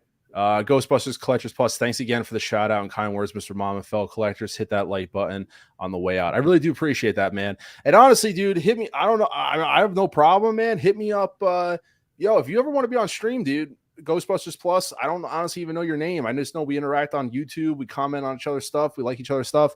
Hit me up on Instagram. If you're on Instagram, have a conversation. I like continuing talking to people. I mean, we just talk on YouTube. YouTube doesn't really give you a way to actually communicate with people except for commenting on videos. But hit me up on Instagram if you don't already follow me or if I follow you. I don't know your real name, to be honest. But if you want to be on stream, you got an open invite. I'll send you a link. Knowledgeable. I like to pick your brain about stuff. You seem very hands-on in terms of customizing, things like that, and you offer a really cool perspective. And you're a fellow Ghostbusters geek like myself. So hit me up, Ghostbusters Plus Collector. I'm putting out the word, definitely. But I want to, let's see, Tony says, I gave Mr. Mom a shout out on how to repair your DeLorean video. I do appreciate that. Gorilla Glue and a lot of it. That's how I repaired my DeLorean. Sean, did you ever do anything with your car, or did you just kind of like you left it as is on the shelf on your shelf? It's still on my shelf. It hasn't been moved. Have you? Yeah. I was debating for a while, and then I can't convert it back, so it won't even fit back in the box in the styrofoam. Yeah. And I just figured, it's there, it's whatever, and You're just kind of living with it. yeah. I mean, if I wanted to, I could take it apart and probably fix the electrical, but I don't want to. Yeah. I don't want to do it because I wouldn't even have the lights on most of the time, anyways. Oh, my lights! I don't even turn mine on anymore. Mine sits. There it is, right there. I have it like, I got a different display for it because I hate the Hot Toys one, so I have it level. I have it sitting level, like an inch off the ground. Like that's how I wanted it. I have it like an inch off the ground behind me, but yeah, I don't have it turned on. It's not worth it to me to turn it on. Yeah. That's what I'm going to do. I'm going to buy one of those simple acrylic risers, like that, about like 2 inches off the ground type. I'm just going to rest it on there and just give it that hovering mode look. Yeah. So, thanks for the invite. Yep, you got an open invite, man. You can come on whenever you want. Hit me up on Instagram if you have it. Hit me up. So check it out. So guys, I want to kind of do the ending segment here because I don't know how long this one will last. We don't have a limit. We'll talk about it. I also want to talk about the Flash too, but we'll see what we got. We'll see how we're running out of time. So this guy here, right? This thing's been beat to death. I think we talked about everything, right? IG-11, Moon Knight. We switched around to Ecto 1. So I want to talk about this right here, the 2099, because CMB and I have some thoughts. I listened to a little bit of some other streamers, listened to what they had to say, but I purposely tried to ignore a lot of stuff because what I'm going to say, CMB kind of said it last night, but however, him and I talked prior, and I talked to Nate, and there's a few other people out there that share the same sentiment personally. This is just our opinion. So obviously the 2099 figure got announced, a couple of weeks back, a month or two. And so people were mixed about it. There were people that had outrage over it. They were confused about it with the joints, with the articulation. They wanted a suit over it. The price was too high. To my knowledge, it's almost like, if I remember what I said, I was always 50-50 on it, but I had to see the price. If the price was inexpensive, that I didn't care what the figure looked like personally. I do want to start my opening statement by saying I give kudos to those that pre-ordered this figure day one, that wanted it. They were happy with it as is, and they didn't care. They weren't influenced by any of the negativity. They didn't get subjected to anything. They saw the figure for what it was, and they bought the figure. Now, that the fact that they did the update to it, if I even call it an update, and you'll kind of see that's where I'm going with it. And then Hot Toys releases this. It says update to the newly tailored fabric suit. I'm not going to read the blurb because it's been read 1,000 times. I'm not trying to beat a dead horse. My whole thing is that watching, what I'm talking about right now, my statement is I'm talking about the community, the YouTubers, the people that are active in the Facebook groups. When we talk about the community, and this is Mr. Mom's opinion, then I'll let other people talk. And when I think the community, I think that sometimes we get lost about how big this community is in terms of YouTube and Facebook. I think sometimes we think it's bigger than what it actually is. Like, this is a very niche thing that we're doing here, collecting 1/6 scale figures, being on YouTube, streaming about it right now, and talking about toys. My wife jokes about me sometimes and says, what do you talk about for 2 hours? I talk about toys. And she goes, really? You guys talk about toys? I'm like, yeah. She goes, oh, all right. I didn't, but then there's other niche things out there that people watch, for 2 hours on end, like opening baseball cards. There's different niches for everything. That being said, and I think C&B, you can kind of jump in. I'll kind of let you can unleash the hounds, so to speak, because I know you got some stuff to say. But I think that the community is kind of giving themselves a pat on the back as if they did something for this, and I don't think that they did, personally. YouTubers, I'm not going to call out people, but they're sitting there like, yeah, they heard our voices. Yeah, they heard. I personally don't think that it was the community that swayed Hot Toys into doing this. I think that personally, they were looking at the business perspective, and this is a repetitive statement. I'm not C&B said it last night. I think they looked at it from a business perspective that the figure wasn't selling, and I think that the majority of people that collect Hot Toys that doesn't even know that YouTube exists far outweighs us, this community of people that are on the groups all day. And I think they looked at the numbers and they just realized that it wasn't selling, and then that's what made the change. There's a lot of YouTubers out there and people in the community that are saying, yeah, we spoke up, and that's what changed it. And I don't think that's actually what the case is. I don't think they gave a shit, to be honest with you, about what was said. I'm going to be frank. There's YouTubers back there going like this, going like, we changed everything. And I'm like, I don't think you did, honestly. I think Sideshow looks at stuff on streams, but I don't think Hot Toys does. I don't think they care, to be honest with you, to have people. I think Sideshow has social media people that are watching these streams. That I do agree with. I don't think that Hot Toys really cares enough personally. I got more stuff to say, but C&B, I'll let you jump in. No, that's exactly how I feel about it. I don't think it was basically the community speaking up, being up in arms about this that changed Hot Toys' mind. I mean, look at how many figures that they've announced that the community was up in arms about, but they didn't care. They didn't make the change because people failed to realize, like, we can voice our opinion in the Western world all we want about Hot Toys. Their main market has always been Asia, so they're going to listen. They're not going to even listen to them most of the time. What they did with this figure is probably they noticed that the pre-orders were low, and they probably sent their scouts out throughout Hong Kong and were trying to figure out why there was no line to get this figure. Why wasn't there anybody trying to, maybe like a handful of people were in line for it, but why wasn't like their normal pre-orders where you have lines going, blocks down the road just to pre-order something? I think they noticed once they saw the fact that their numbers were very low for this. That's probably when they sent people to scour the internet to find out what is going on. Why is nobody interested in this figure when it did well and was well received? The movie was worldwide, So, and they probably saw it. Like, everybody's like, well, why couldn't you give us a fabric suit on this figure? Why are you giving us something that looks like, a Marvel Legends figure? And I'm pretty sure what they did first was scour the Asia forums to see what collectors were saying there first. And that's probably what they saw. That the collectors for their main market were saying, I don't want this figure. It looks cheap. It looks like a toy. Why couldn't they put this in a fabric suit like, they do every other Spider-Man figure, So why is it that we're getting something that looks cheap, but you want us to pay a hefty price tag on it? And as a business, they're like, well, crap. If we don't make this change, we're actually going to lose money instead of making a profit, because we're going to spend all this money to mass produce this figure and get it out, but we're not going to have crap for sales. So at the end of the day, we're biting the bullet and we just lost money. So I think what they did was said, all right, well, let's see what the secondary market is saying too. And then they noticed the trend. People are upset. You couldn't give it a fabric suit to give it more of a better look to hide the joints and things like that.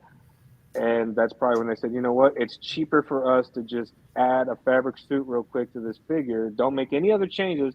Just add the fabric suit, call it a day. It will bring people in, and we'll just tell everybody, hey, we heard what you said, so we're going to make the change to give everybody that sense of accomplishment. But at the end of the day, they're a business. They're trying to make money.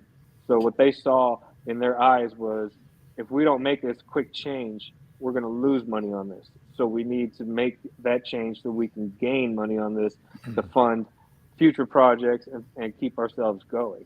That's the only reason why they made this change. Because look at how many other figures that they've dropped that we have wanted them to make changes for. They didn't care. Look at Doc Brown being a perfect example. They gave us a Back to the Future 2 head sculpt, and people were like, oh, maybe we'll get a change. Maybe this was just a prototype. They swapped it on. You know, I'm pretty sure the people in Asia voiced their concerns for it too, but they looked at the sales and they said, you guys are crying, but you're still pre-ordering. We have a mass amount of pre-orders, so we're just going to move forward with what we have. So, I mean, I really don't think it was the community that made a change on this. It was money talks. That's the point that I'm trying to make, because there's people in the comments saying, oh, well, I do think that opinions were heard. The point that I'm making is that from the feedback I saw in the community, which I think, like I said, it's a small community. Sometimes we think that our community is millions of people. Like, how many people, no offense, that are watching the stream right now, then I'll let Sean go. How many people that are watching the stream watch other people's streams? How many people that are in one Facebook group I'm in like 15 Facebook groups. So when you see these groups that have like hundreds of people, thousands of people, it's not like a lot of it's the same people that all share. How many people of us are in Survival Guide? They're in 6 Scale Network, 1-6 Republic. We can start in 1-6 Community. We start naming all these groups. So I think that the community is smaller than what we think. And like he says, we're not their first priority. I made a joke to Nate and I said that, the United States, we're like the dessert. Hong Kong is the main course. We're a bonus. Yeah, exactly. The dessert doesn't always get eaten all the time. By the time you're done with dinner, I don't skip dessert personally, but you sometimes skip dessert because you're done with your main course. Hong Kong is the main course where they're making sure they're taken care of first. That's why you're always going to still get Iron Man figures. So that's what it is. Well, it's like I explained to you earlier too. Like, Hot Toys could literally shut down shop tomorrow and say, we're not going to produce figures and send them to Europe, America, anywhere else anymore. We're just going to cater to Asia and Asia only. They would probably take a small hit, but they could continue on as a business and just focus on their Asian market. Like, they could say, hey, we're just going to focus on anime. We're going to focus on Asian movies, TV shows, and just cut ties with, Marvel figures or whatever. And they're going to still continue to make money and continue on as a business. They wouldn't really lose anything. Like, we are literally the secondary bonus market for them. And sometimes they make enough money. Sometimes we think that we're the first, and we are not. Yeah, and we're not. Like, they could literally close shop on us tomorrow and just focus on Asia, and they would just continue on as a business, making the money that they're making. Yeah. And Sean, we would be the ones that lose out on it. Sean, you have the floor, my friend. You heard a lot of complaining. Well, you heard opinions from me and CMB, and you are more than happy to disagree, agree in some points, or I like to hear what you have to say. I did hear a little bit about this on Hot Toys. I purposely because I like to hear people's opinions for the first time. So I haven't heard your thoughts on this. So my thoughts are, I don't disagree on everything that you two have said. If you look at, for example, the Hot Toys page on Facebook, like their main page, which I have up, 796,000. Yep. Okay, so that's pretty large, and I'm guessing at least 300,000 of that is at least the U.S. Hang on. And how much of that you think are people that don't even know Hot Toys from a social media standpoint? Even usually know that there's definitely a percentage of people that collect Hot Toys that aren't involved in social media whatsoever. I didn't know that there was Facebook groups and YouTube channels for about 4 months into me collecting Hot Toys. I had no idea. So I do believe the U.S. is the primary for certain licenses. For example, Star Wars. Mm-hmm. I think the U.S. is the primary target for that. And Marvel, let's face it, Marvel is 100% Asia. It's not, the U.S. isn't even looked at as a target. Yeah. So, but Star Wars is, I believe, is 100% targeted towards the United States. And then secondary is Europe, and third is Asia. And Australia is somewhere on the bottom there. But then you look at other licenses like DC. I think DC license is a 50-50 between Asia, US, and Europe. Mm-hmm. But looking at other things as well regarding the 2099, I've had a feeling for a while that Hot Toys has been using Sideshow to review and monitor things. I mean, they're basically doing the videos for them for Hot Toys. So they're doing their social media advertisement for YouTube and posting on their website. Then if you look at other things as well that's been happening, you know, we know Sideshow watches these videos. So why, I don't know. But, you know, they invest time and money and employees to go out and watch these videos and provide feedback. And I know they're sending that feedback. So even if Hot Toys is requesting it or not, they're still getting a report from Sideshow about that. So I believe that they are listening, specifically with the 2099, because there's a larger uproar on the 2099 than there was about Doc. People have been very boisterous about it, along with not just in like one area, but everywhere. People were disappointed when it was coming out. Like, I've watched some of those YouTube videos where they're just speaking in Mandarin, including the individual from Thailand who posts videos just because I like how they view everything. Yeah. But you can tell in their voice they were angry. And when someone's at secret base and they're filming something and they're just talking about how angry they are with it, right there, I mean, an employee from secret base has to be telling their manager, like, this guy's really pissed off at this item. So I think, you know, this turnaround, I'm not saying anything else, but this turnaround, I think Hot Toys was listening. Mm-hmm. Now, and that's my own sense on it. No, that's fair. And I'm not, to be fair, I like the idea that we have contrasting opinions. I didn't know what your, and, you know, for those that are still watching, like when we talk, I usually let the guys know the topics of what I want to discuss, but I never like, hey, what are our thoughts or whatever it is. We sometimes talk backstage about like what we think about stuff, but I usually like, we can agree to disagree and come to that conclusion. What I think I was getting at was when I was watching the stuff, Matt says I need to learn Chinese so Hot Toys will listen to me. Yeah, that's fair. Possibly comment of the night right there. Boom. We might have to highlight that one right there. Yeah. We'll pin that one at the top.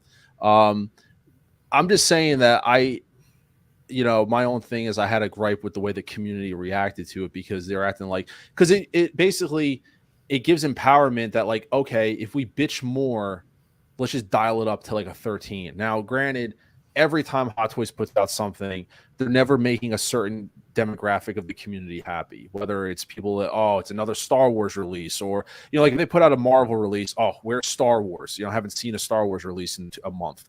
Or if they do Star Wars, oh, it's IG-11 with accessories. What the hell is, you know, it's always just something, you know, you're never going to please everybody. I get that. It's just, I found it very interesting, the response to this, where everyone was kind of going like this, like, you know, we accomplished something. And I'm like, but did you? That was my first initial reaction. I was like, but did you accomplish something? Because let's put this into perspective. And I also, now the next stage to this, the general consensus that I got about this is, we'll just keep the same body and just put a cloth suit over it. You think that's going to fix the situation? Just put a cloth suit over it? Well, number one, you don't see much of here. I need to see more of this figure to see what's going on with it. What kind of suit are they going to use? Are they going to use the suit that's like with the Gwen Stacy where it's not very posable? Or are you going to use the one with the Miles that had some flexibility to it? Now, granted, whatever they use, like a cloth suit, okay, they put a cloth suit over the figure. There's no guarantee it's going to achieve the same look that this was meant to have. There obviously was a reason why Hot Toys went with the plastic, painted with the joints. They went for posability first over anything foremost. And they opted to change their pitch. Like, that's what they were going for. It was evident because every photo had the thing so drastically posed that they were going for an articulated figure first and foremost. It was never meant to be a museum pose. It was meant to be fully articulated. They are now giving up that idea because I don't care what certain, like I said, because I've watched streams, I heard people say, oh, it'll be the same way with a cloth suit. No, it's not. It's not. The cloth is going to then hinder articulation to some degree or another. It's like working out in workout gear or working out in jeans. Like your clothing limits you depending on what you do. The cloth is going to limit, even if you use the same exact body, you don't change the body, to cut, they got to meet a deadline. If you take the same exact body, you put a cloth suit over it, the head's still going to be plastic, so the colors aren't going to be the same with like other Spider-Man figures. And then you're going to have your articulation hindered by the cloth suit. Instead of maybe a 90-degree bend, you might get a 70-degree bend. Instead of a 40-degree bend, it might be 20 degrees. Whatever it is, it doesn't matter. I'm just saying that for those who bought the figure first and foremost for what it was, I applaud you because you guys knew what you wanted and you bought it. Obviously, now I wouldn't be surprised if in 2 weeks this thing goes blue screen because the mass people were like, hey, I'm getting it now. And that's fair. That's fine. People held out for Peacemaker. I ordered Peacemaker day one with the joints. I didn't personally care. Seamless was not a big deal to me. People uproared about it. The only thing about Peacemaker, I wanted additional head sculpt. I didn't like the head sculpt with the tongue sticking out. I wanted another head sculpt. I got that. Me personally, it being seamless kind of ruins the figure for me because if it had the joints, you could pose the figure with Eagly like this and never have a problem with it. You could do the Harry Potter pose if you wanted to. Now that you have seamless, you have to worry about it ripping, and you got to be more delicate with it. So there's always a trade-off. So I'm just saying, I'm putting it out there. You guys got what you wanted with the fabric. Cool. Let's see what this figure looks like now, because this thing might end up being more of a museum pose figure than it is meant to be, either way. I don't mind the critique about it. It's just that I'm interested to see the result we're going to get now versus what Hot Toys' original vision of the figure was. So that's all I'm saying. I'm just offering. I'm not trying to be negative. I know I'm come off as negative. I'm sorry. I'm just being more critiquing about. I'm just listening to what the community has been saying, and it was very quick to be like, "We got what we wanted. Thank you. That's cool. You guys got it, but at what cost?" Look at the DeLorean. Technically, it's funny when people talk about Hot Toys listen to us. Hot Toys listen to us. Yet people can only name like 3 figures. When people talk about the community, Hot Toys listen to the community. They talk about 2099, Peacemaker, Mark 85 Battle Damaged with the head sculpt. Right? Those are the 3 figures. Battle Damage was also the actual Battle Damage from what they showed prototype in the first viewing. They had skimped, and people in Asia went up in arms at the actual expo when they showed it off, and that's what made them go back and change it because everybody at that convention in Asia was like, "What the hell? Your prototype and what you're showing us here are 2 different things. Yeah, like, this doesn't even look battle damage." Skipped on the I remember that. They skipped on the weathering a lot on that. Yeah, and that's when they went and made the changes because everybody at the convention in Asia were yelling at the people, the Hot Toys people at the booth. And everyone on site who ordered through Sideshow got like delay notices. And then like the DeLorean. I mean, I know the DeLorean was a cluster, but they changed that. They changed the wheels. They tightened up the wheels. They made them more accurate where they raised them up. And when that's funny, Sean, I mean, when you opened up the packaging, it still had the old photo of the DeLorean with the wheels like sagging down like 4 feet from the car. Like the old photo when you first opened it up, it had the old photo, which was the old version of the car. They never even updated the interior picture, but they tightened up the wheels where they made it more movie accurate. But then it came at a cost where they messed with the mechanism, and for the most of us, we had a shoddy mechanism. You know, I'm just saying that just because they change it, it doesn't mean it makes it 100% perfect. And for people out there that are like, well, this is how the figure should have been with a cloth suit, that's open to that's open to opinion, because some people don't mind it with the fully articulation. And like I said, I applaud those who bought the figure day one, who saw it. This is what I wanted, because there was people that I saw in stream comments that were like, I wanted it the way it was. Now, if Hot Toys was listening to streams, right? If Howard Chan is listening, pucker up for a second, Howard, because Mr. Mom's got something to say to you. If you want to really appease both sides, just keep the figure as is. Meaning, if it's just painted, like the suit's painted on the figure, just paint it, leave it painted like it is, like the original design, and just put a cloth suit over it. And if you don't like it, cut the suit off and you have the original figure. If not, leave the suit on. But it's going to be just a blue plastic body underneath. It's not going to be painted anymore. They're just going to paint the head. But I was joking with Nate about that. I was like, can you imagine if they left the figure as is painted and they just put a suit over it, and then someone opened it up and like realized, like, holy crap, it's the original figure underneath. I thought that'd be kind of funny. You know what I think is hilarious? You're choosing this one time to have Howard Chan listen to you. And you're doing it for this freaking figure. All right. Howard Chan, if you are listening, Listen, Best Spin Han. Not Write this down, 2099. Howard. Don't write this one down. Wait, Howard, don't write this one down. We want Return of the Jedi figures. We want Return. Well, there you go. Where was Hot Toys listening to the community? Return of the Jedi figures. Where's John Wick? I'm just saying. I'm just giving my commentary. Whether you think I'm full of shit or not, it's what it is. It's just my opinion, and I'm not the first one to think that way. Nate feels that way. CMB feels that way. I am reacting to the community giving themselves a pat on the back as if we Karened up. Yes, I said Karen. We Karened up, and they heard. That's why my thumbnail said I want to speak to the manager. And I don't think, and I'm talking about, when I say the community, I'm talking about the YouTubers and the community, you know, here. I do think that they looked at, you know, like I said, the overall sales. And I think, like I said, the United States is not the first market. I think that, you know, I think we're secondary, so to speak. You know, so, you know, that's just my opinion. And like I said, he agreed with it. So, please announce more 40th anniversary Return of the Jedi and John Wick. There you go. I will flag that comment too. That is another Eric. You get a secondary comment of the night. I need a Terminator. Yeah, this is turning into a wish list. Howard Chan is somehow watching this stream right now. Mr. Mom Collectibles at 8:14 p.m. Eastern Standard Time. Everybody, put in your wish lists of what you want Mr. Chan to do. Let's go. I want a Batman Returns 1992 2.0. That's what I want. Everyone can choose one right now. What would they be? Throw them out there.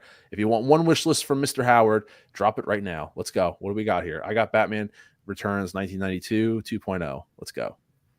Bespin Han. Bespin Han. John Wick 4.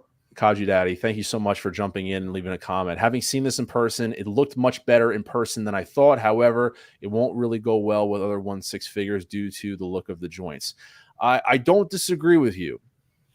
I just know there was a method to the madness, and they did it for a reason. I don't think they just did it, you know. Tony says, I don't understand why you think that. We know that you don't think that customers made a difference, but why? You don't think customers made a difference. I do think customers made a difference. I just don't think it's the demographic of what we think. Like, we think, like people online, Tony, is what I'm explaining to you. I do think customers made a difference in this, but it's not the demographic of what the community thinks.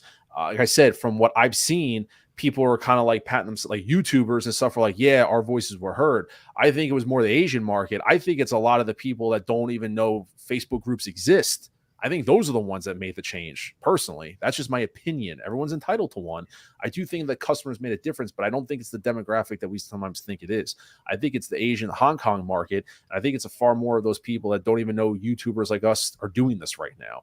And that's what I'm trying to get at, is that our market, our this thing is very niche. The online YouTube talking about 1/6 toys. There isn't 5 million people doing this. There's only a handful of YouTubers. All you guys in the chat watch them. Like, you all know who they are. We can rattle off probably 10 people that make up the percentage of what we call the community on YouTube. But the fact is, there's so many more people that are bigger than that, that buy this stuff. Like I said, I didn't know that there was a community of this stuff until about 3 to 4 months into me collecting Hot Toys. I didn't know people sat online and talked about toys. I had no idea. And if you look at the market, like, Asian collectors outnumber the stateside collectors anywhere from 3 to 5 to 1. Like, there are more collectors in Asia than there are in the States. So of course they're going to listen to their market first, because there's more collectors in Asia than there are here in the States. Yeah. And their primary market and target audience is Asia, because that's where they're headquartered. That's where they got their start. All right, guys, we're going to end this with one more. We're at the 2-hour mark. I say I got about 15 minutes in or so. I'm dropping it. It's spoiler time, baby. Wasn't going to do it, but we're going to do it. If you guys haven't seen The Flash, I thank you for joining me. You may leave if you haven't seen The Flash. I do want to let you guys know, next Friday, I want to bring up, before anyone leaves, because I want to talk about The Flash for a few minutes. Before everybody leaves, I do want to bring up this gentleman. I have an interview next week. I have an interview on Friday with this gentleman named Ed Wade. And Ed Wade is, for those who don't know, Ed Wade was actually the body double for Ezra Miller on The Flash. Ed Wade did all the body double work for him. So basically what happened with The Flash, and this is kind of, we'll segue into spoiler, is that what I thought happened with The Flash was, I always knew that there was a body double that was used. I thought that basically the scenes were filmed and then they would swap, and then Ezra would film both scenes. That actually wasn't the case. What happened was they used a body double, and depending on the importance of the scene, they just basically face tracked Ezra Miller onto his body. So what that means is that there are certain scenes. I'm trying to pull up his Instagram and see, but there are certain photos like, okay, here, these are very good examples. So Ed is this guy right here on the right. And like I said, he was a body double, and depending on the scenes here, he filled in for Ezra Miller, and then they would just basically superimpose Ezra Miller's face on his, but it was still his body doing all the motions. I didn't know that. I thought that Ezra legitimately acted out both parts, and they just basically switched. And from my understanding, depending on the importance of the scene, that's who Ezra Miller actually filmed. Like, this scene was obviously much more important, so it was Ezra Miller in the suit. Same thing in the Batplane. It was actually Ezra Miller in the original Flash costume, but Ed was the stand-in. The Barry that was sleeping in the Batmobile, that was Ed. That wasn't Ezra Miller. They just put his face on there. So it depended on the importance of the scene. I reached out to Ed a couple days ago. I asked him if he was interested in having an interview where I would just basically talk about his time. The Flash was his main movie. He was absolutely thrilled about doing it. We're doing it Friday, June 30th at 9 a.m. It's going to be on Zoom, but I'm going to broadcast it to my channel, so you guys will be able to watch it live. It won't be on StreamYard, but it will be at 9 a.m. I will post some reminders throughout the week. The other thing that's really cool, he filmed scenes for the canceled Batgirl movie, the Batgirl movie that was supposed to be on HBO. He was credited of being in that he filmed scenes as well. And I asked him if he was open to talking about that, maybe giving a little bit in terms of what his character was and things like that. And he was absolutely, he was comfortable there. I gave him an outline of stuff I wanted to talk about, and I included the Batgirl canceled movie, and he was totally fine with it. So he's like, I'm open to talking about everything. So we might find out some stuff that might be a little interesting, but scenes like this, I'm very interested to have a conversation with him about it and just get an idea. So that's going to happen next Friday. So I just wanted to give you guys a heads up about that. I posted some stuff, but I'm really excited about this one, and just kind of pick the guy's brain, probably about an hour or so. And we'll just talk about his time working on The Flash. But real quick, just to kind of end the stream the way it was, what were your guys? You guys both saw the Flash movie, correct? CMB, I know you saw it. Sean, you saw it yourself. I'm gonna take the handles off so we can see. I only want to, we're not gonna go in depth on it because we could do a whole nother stream on it, but maybe spend maybe 10 minutes. It's 8:20, so maybe we'll end the stream at 8:30. So we'll kill it at 8:30. So for the last 10 minutes, Sean, I'll start with you. What were your, because I didn't hear about it, what were your thoughts about the Flash overall? And like I said, don't hold back. I'm putting the spoil up. Watch it. You could. Overall, it's a good story. Yeah. The actors did a really good job. The actresses did a good job. I was impressed with the actress for Supergirl. Mm-hmm. I think she did a phenomenal job on everything, especially expressing her emotion and her anger. And then also her concerns that she had. Michael Keaton was amazing. Regardless what I personally think of Ezra Miller, he did a great job with it as well for his part. The CGI stuff sucked. Mm-hmm. So bad. The deleted scenes, I'm really disappointed with because I think they would have been very important, especially seeing Henry Cavill again and seeing Jason Momoa and as Aquaman there soaking up in the water on the sidewalk. It was a wasteless scene I've ever seen. That was different, but that's like the classic Jason Momoa thing to do in a way too, is do something not foreseen. Yeah. Then but the Batman with the half tactical suit was the action scenes were nice. CGI still sucked though. Mm-hmm. But it made me have greater appreciation for that bat cycle. Now, did you pre-order it already, or you did I it before? Okay, and you're still confident? You're still happy with that decision? I am, Okay. because I like that bat cycle and everything that it did. Mm-hmm. So, but overall, it's not what I was wanting it to be. So let me ask you a question. When you walked into the theater, what was your expectation level on a scale of 1 to 10? I expected the theater to be packed. Mine wasn't. A Saturday night, mine wasn't. And I went Friday night. Yeah, it wasn't. And so what was your expectation level walking in? I expected it to be a 10 out of 10. Really? Honestly? Yeah, I really expected it. I expected Warner Brothers and DC to foolhardy with the delay and everything else to bang this out appropriately. Yeah. That's what I expected. And what was your rating when you walked out? Or even right now, honestly, because you had time to. Probably a 7. Mm-hmm. Like when they had that first action scene and the CGI with the babies and everything, I'm just like, what the hell is. Like my rating went from like a 10 to a 5. Mm-hmm. Right there. And then eventually it moved back up to a 7. Yeah. It seems like a 7 to a 7.5 is like, I gave it a 7.5. Seems like 7.5 is what the general consensus that I felt was overall. CMB, I know you and I talked about it, but to get it out there, for the others who are watching, what's your feeling? Well, I gave it, a 7 out of 10. Like, I thought the story was really good. It did a really good job of immersing you into the movie.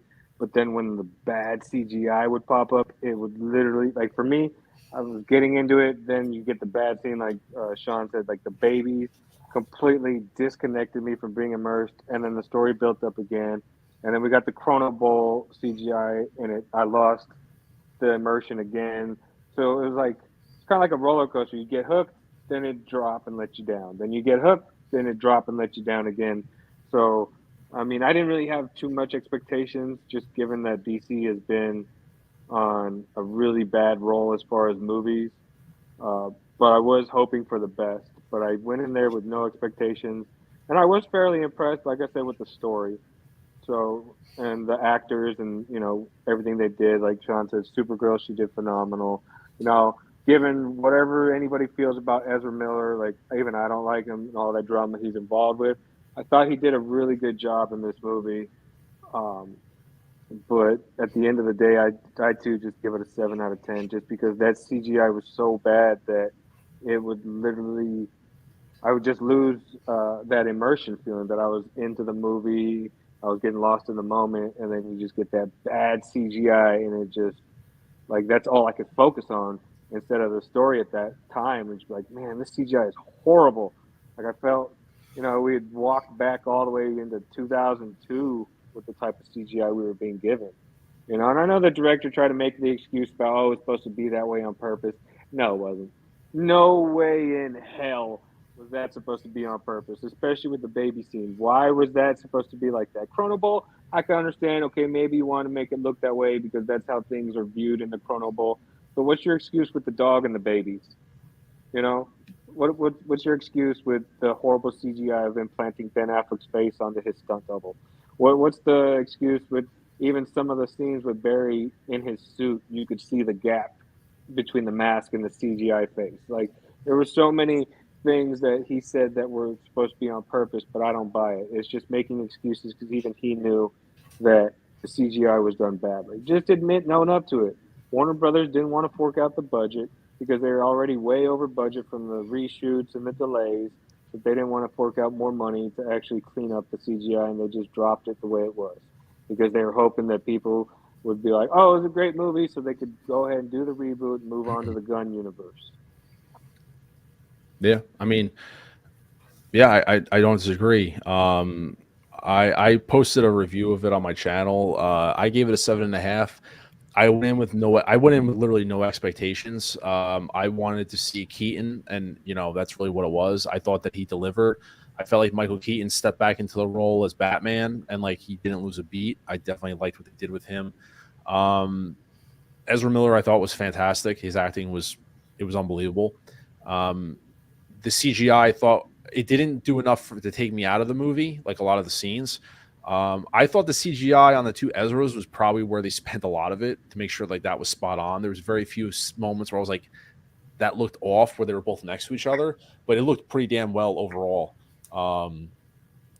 But it just, I just, I walked out. Here's the thing, and I said this. I was talking to Nate. Was it this morning or the other day on the phone? And with the sales being on the movie tanking, basically, I just think that I was reading an article on Facebook, and they said that an anonymous, of course, it's always an anonymous director that doesn't want to be named because they don't want to get shit for it. But I think someone came out and was like, fans aren't going to go to the movie to see it because why would they invest their time and money in something that they know isn't going anywhere?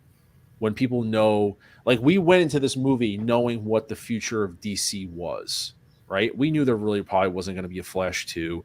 James Gunn rewrote the ending to the movie to kind of kill what we, the original ending there was actually two original endings that people don't know because some of the first behind the scenes photos of Michael Keaton was him on the courthouse, was him getting out of the car, like him filming that.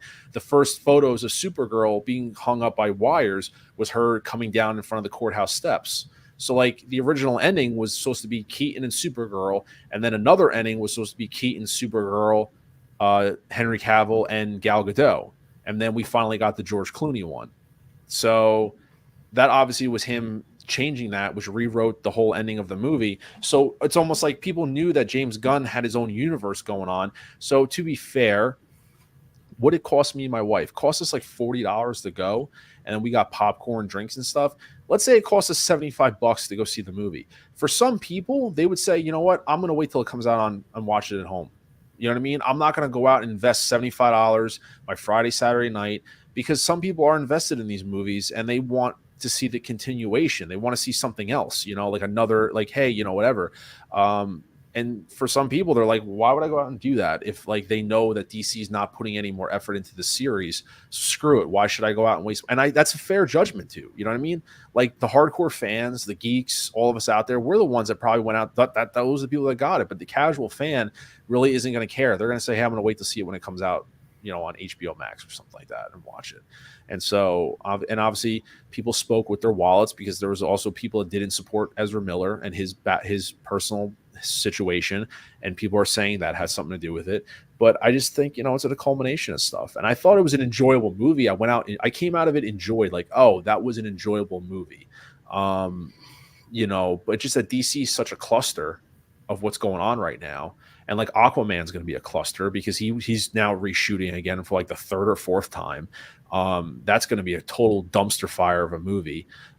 So it's like, why even bother at this point? Like Jason Momoa is so focused on being Lobo that, you know, he's contractually obligated because he cashed his check probably for Aquaman. He's got to get that one done.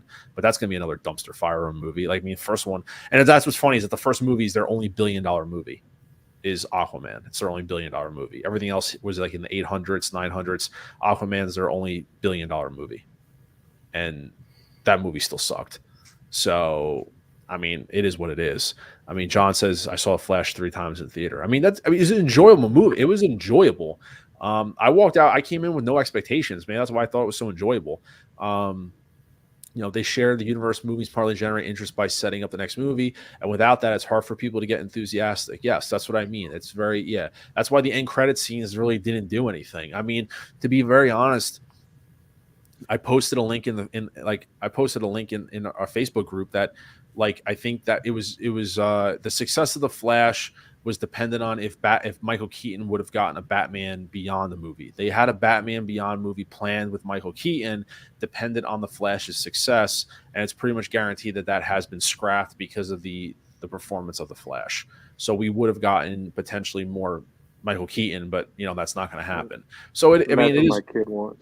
Yeah, so it is. And to be, I like the George Clooney thing. People shit on George Clooney. I had no problem with him showing up. I had no problem whatsoever. If I knew there was a continuation, but the fact that we know there's not going to be a continuation of this story being told, even if the director says, yeah, there's another Flash 2 script because he wanted to talk about Reverse Flash, that's awesome. You could talk about all that all day. I'm more interested in his director's cut because he came out and said that there's a 4-hour director's cut. That's 4 hours long. There is a version that's 4 hours. He doesn't prefer it because he says it just draws out a lot of the scenes, but I'll take a 4-hour version of The Flash all day. I kind of hope we see it one day. That's my opinion. John says, I love Keaton, so probably my last Batman for him. Yeah, he's done. And like I said, I love it. Martin says Keaton coming back to the role could have been an even bigger deal if it was for a Batman Beyond movie instead. Yeah, I mean, you never know. So that's what my kid was hoping for. Yeah. Was, you know, because I told him that, you know, Keaton was originally supposed to come out of that car and that it was supposed to lead to Batman Beyond. And yes, he was like, "Why didn't we get that?" Because that's what he, you know, what he wants. I mean, he's 12, but I mean, he's been begging for an actual Batman Beyond movie. He wants to see Old Man Bruce give it up to Terry, and then we get a Batman Beyond. Peyton, I'm pointing at this. You are 100% right, my friend. I want a George Clooney. If Howard Chan, if you're still listening, listen up, Howard Chan. George Clooney, hot toy, please, from Batman Forever. I want one, please. It's mine, please. If you're listening to me, Howard Chan, I'm putting it out there in the cosmos. I want a George Clooney. Actually, you know what? I'm going to star this one too. This is going to be a favorite comment. We're going to favorite that one. Boom, done. So that's going to be top 3 comments of the night.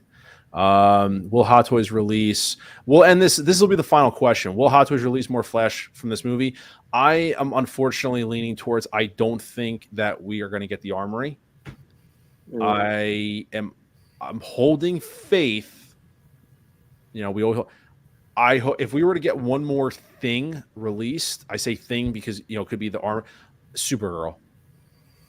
I would take Supergirl. If you had to tell me right now, hey, listen, Ryan, Mr. Mom, you could have one more character piece, whatever you want from the Flash movie released, I would take Supergirl over the Armory. The Armory's nice, but ultimately I don't really need it. I wanted it because it was, I wanted it. I don't need the Armory. I don't need to spend $700-800 on suits that are just stagnant. Give me Supergirl and close the book on the Flash. Done. I'd be happy with that. I think the Armory is still possible. Yeah. So I do agree. I do think it's possible, but if at this point you had to say, hey, listen, you get one more thing. Sean, you get one more. All right, so here we'll end this. They tell me if it's one more thing, it's going to be Supergirl. If it's one more thing, you get the power to choose one more character from the Flash to release. What is it? Supergirl. C and B. Nicolas Cage, Superman. You always got to be different. I love it. So Christopher V's 2.0. That being said, guys, we are gonna kind of call it there. 8:36 in the books. Hey guys, I just wanted to real fast before people I know starting to dip out. I made a Facebook group. I made one a few months ago. I put a little bit effort into it. The Facebook group is how original. It's Mr. Mom Collectibles. So I made a Facebook group because I wanted to keep people interactive in what's going on with the stream, meaning like I can't stream this Sunday or what's going on or updates and stuff. So it's an extension of basically the channel. But the thing is, it's Mr. Mom Collectibles. So what that means is that I'm going to be posting other stuff, and I encourage other people to jump in. Obviously, what do we have right now? I have 67 members, so I appreciate that. I only started a few days ago. So I appreciate the support so far. But basically, we're just going to be posting a lot of other stuff like pop culture things. So it's not just Hot Toys. It's going to be stuff related. Like, for example, guys, today is the 34th anniversary of Batman 1989, if anybody knew that. But posting stuff in the group, photos, toys, anything like that, Hot Toys, posting, like I said, movies, anything pop culture related. I'm trying to do news on like right here. This is the article. Keaton Batman Beyond movie was planned before the flash crash. So if I see anything, I'm just going to reshare it to the Facebook group, and I'm going to keep you guys updated on like the stream. Like I can't stream this Sunday. I'll make comments, but if I put a link to it in the, I'll drop a link in the channel, but there's also a link in the description as well. So that's the Facebook group, and like I said, it's just there as an extension. I had a couple people reach out to me and was like, when I canceled one of my streams, that was like, hey, maybe you should do something. That's all it is, man. I'm not trying to like do anything more than that. It's just to give people updates of when I can stream, maybe if I'm changing up a day or something like that. I try to keep people informed. I'm not a big time streamer. I'm trying to stay humble. I don't got 800 people watching me. I only have anywhere between 20 to 30 people, so I appreciate those who have stuck with me. I'm not a big time streamer. I'm still a rookie trying to figure my shit out. But nevertheless, I just want to, I had a couple people reach out and says, hey, maybe you should consider doing a channel. I talked to CMB. Don's going to be posting his stuff in there, sports memorabilia, things like that. Sean might drop some bearded bear, OnlyFans pics. Never know. He might drop something in there. You never, we'll see what happens. He might sneak something. Yes, you can find my OnlyFans page at OnlyFans Lane /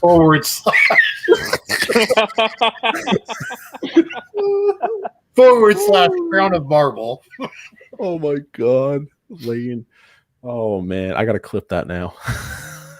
But like I said, Facebook groups there. People are interested in joining. Just like I said, it's gonna be pop culture related stuff, not just 1/6 scale anything, but anything like news announcements, but anything that's in there. So like I said, I appreciate that. And like I said, if you guys are watching this for the first time, this is the kind of shit we talk about, just banter, and we're not trying to be too serious. We're not superstars. We're not YouTube sensations. We're just guys here just having fun, and we like to interact with the community. I thank everybody who joined in. John, Payton, some guy, Big Dog Pound. I definitely going to get you a Ric Flair woo next time on stream. I'm going to get you a Ric Flair woo. I don't think anyone has given you your own gift yet. So Big Dog Pound 1, I'm going to get you one for the next stream 100%. I just hope to see you there. But like I said, in the channel description, please make sure to follow Sean, the Hot Toys Nightmare, CMB, who's representing the Geeking Out Empire. As always, their channel descriptions and links are in the description of this video. Make sure to give those guys a subscribe. And like I said, show support to everybody. We're just here, friends, trying to support each other and just having fun, man. It's what it's all about. So let me see. I don't have a lot of videos here. I'll leave you guys with, since we saw some Back to the Future from some Back to the Future video. We'll do a Back to the Future thank you video as our exiting video. But Sean, CMB, you guys got any last words before we depart this fantastic group of people? Yes, you can find CNB at OnlyFans / Nate and Nate's baby. Sean, can't take you anywhere. Sean, aren't you Don't hot? take me anywhere. Why are you wearing a shirt over your sweater? Because the rest of the world doesn't need to see that my nipples aren't pierced. That's why. We'll save that for the OnlyFans page. But like I said, guys, tell Nate about that. Make sure that he knows, CMB. Oh God. I'll let him know. All right, guys. Have a good night and take care. Have a great weekend. Enjoy. See you guys later. Make good choices. Enjoy your weekend, everyone. Thanks. Thank you!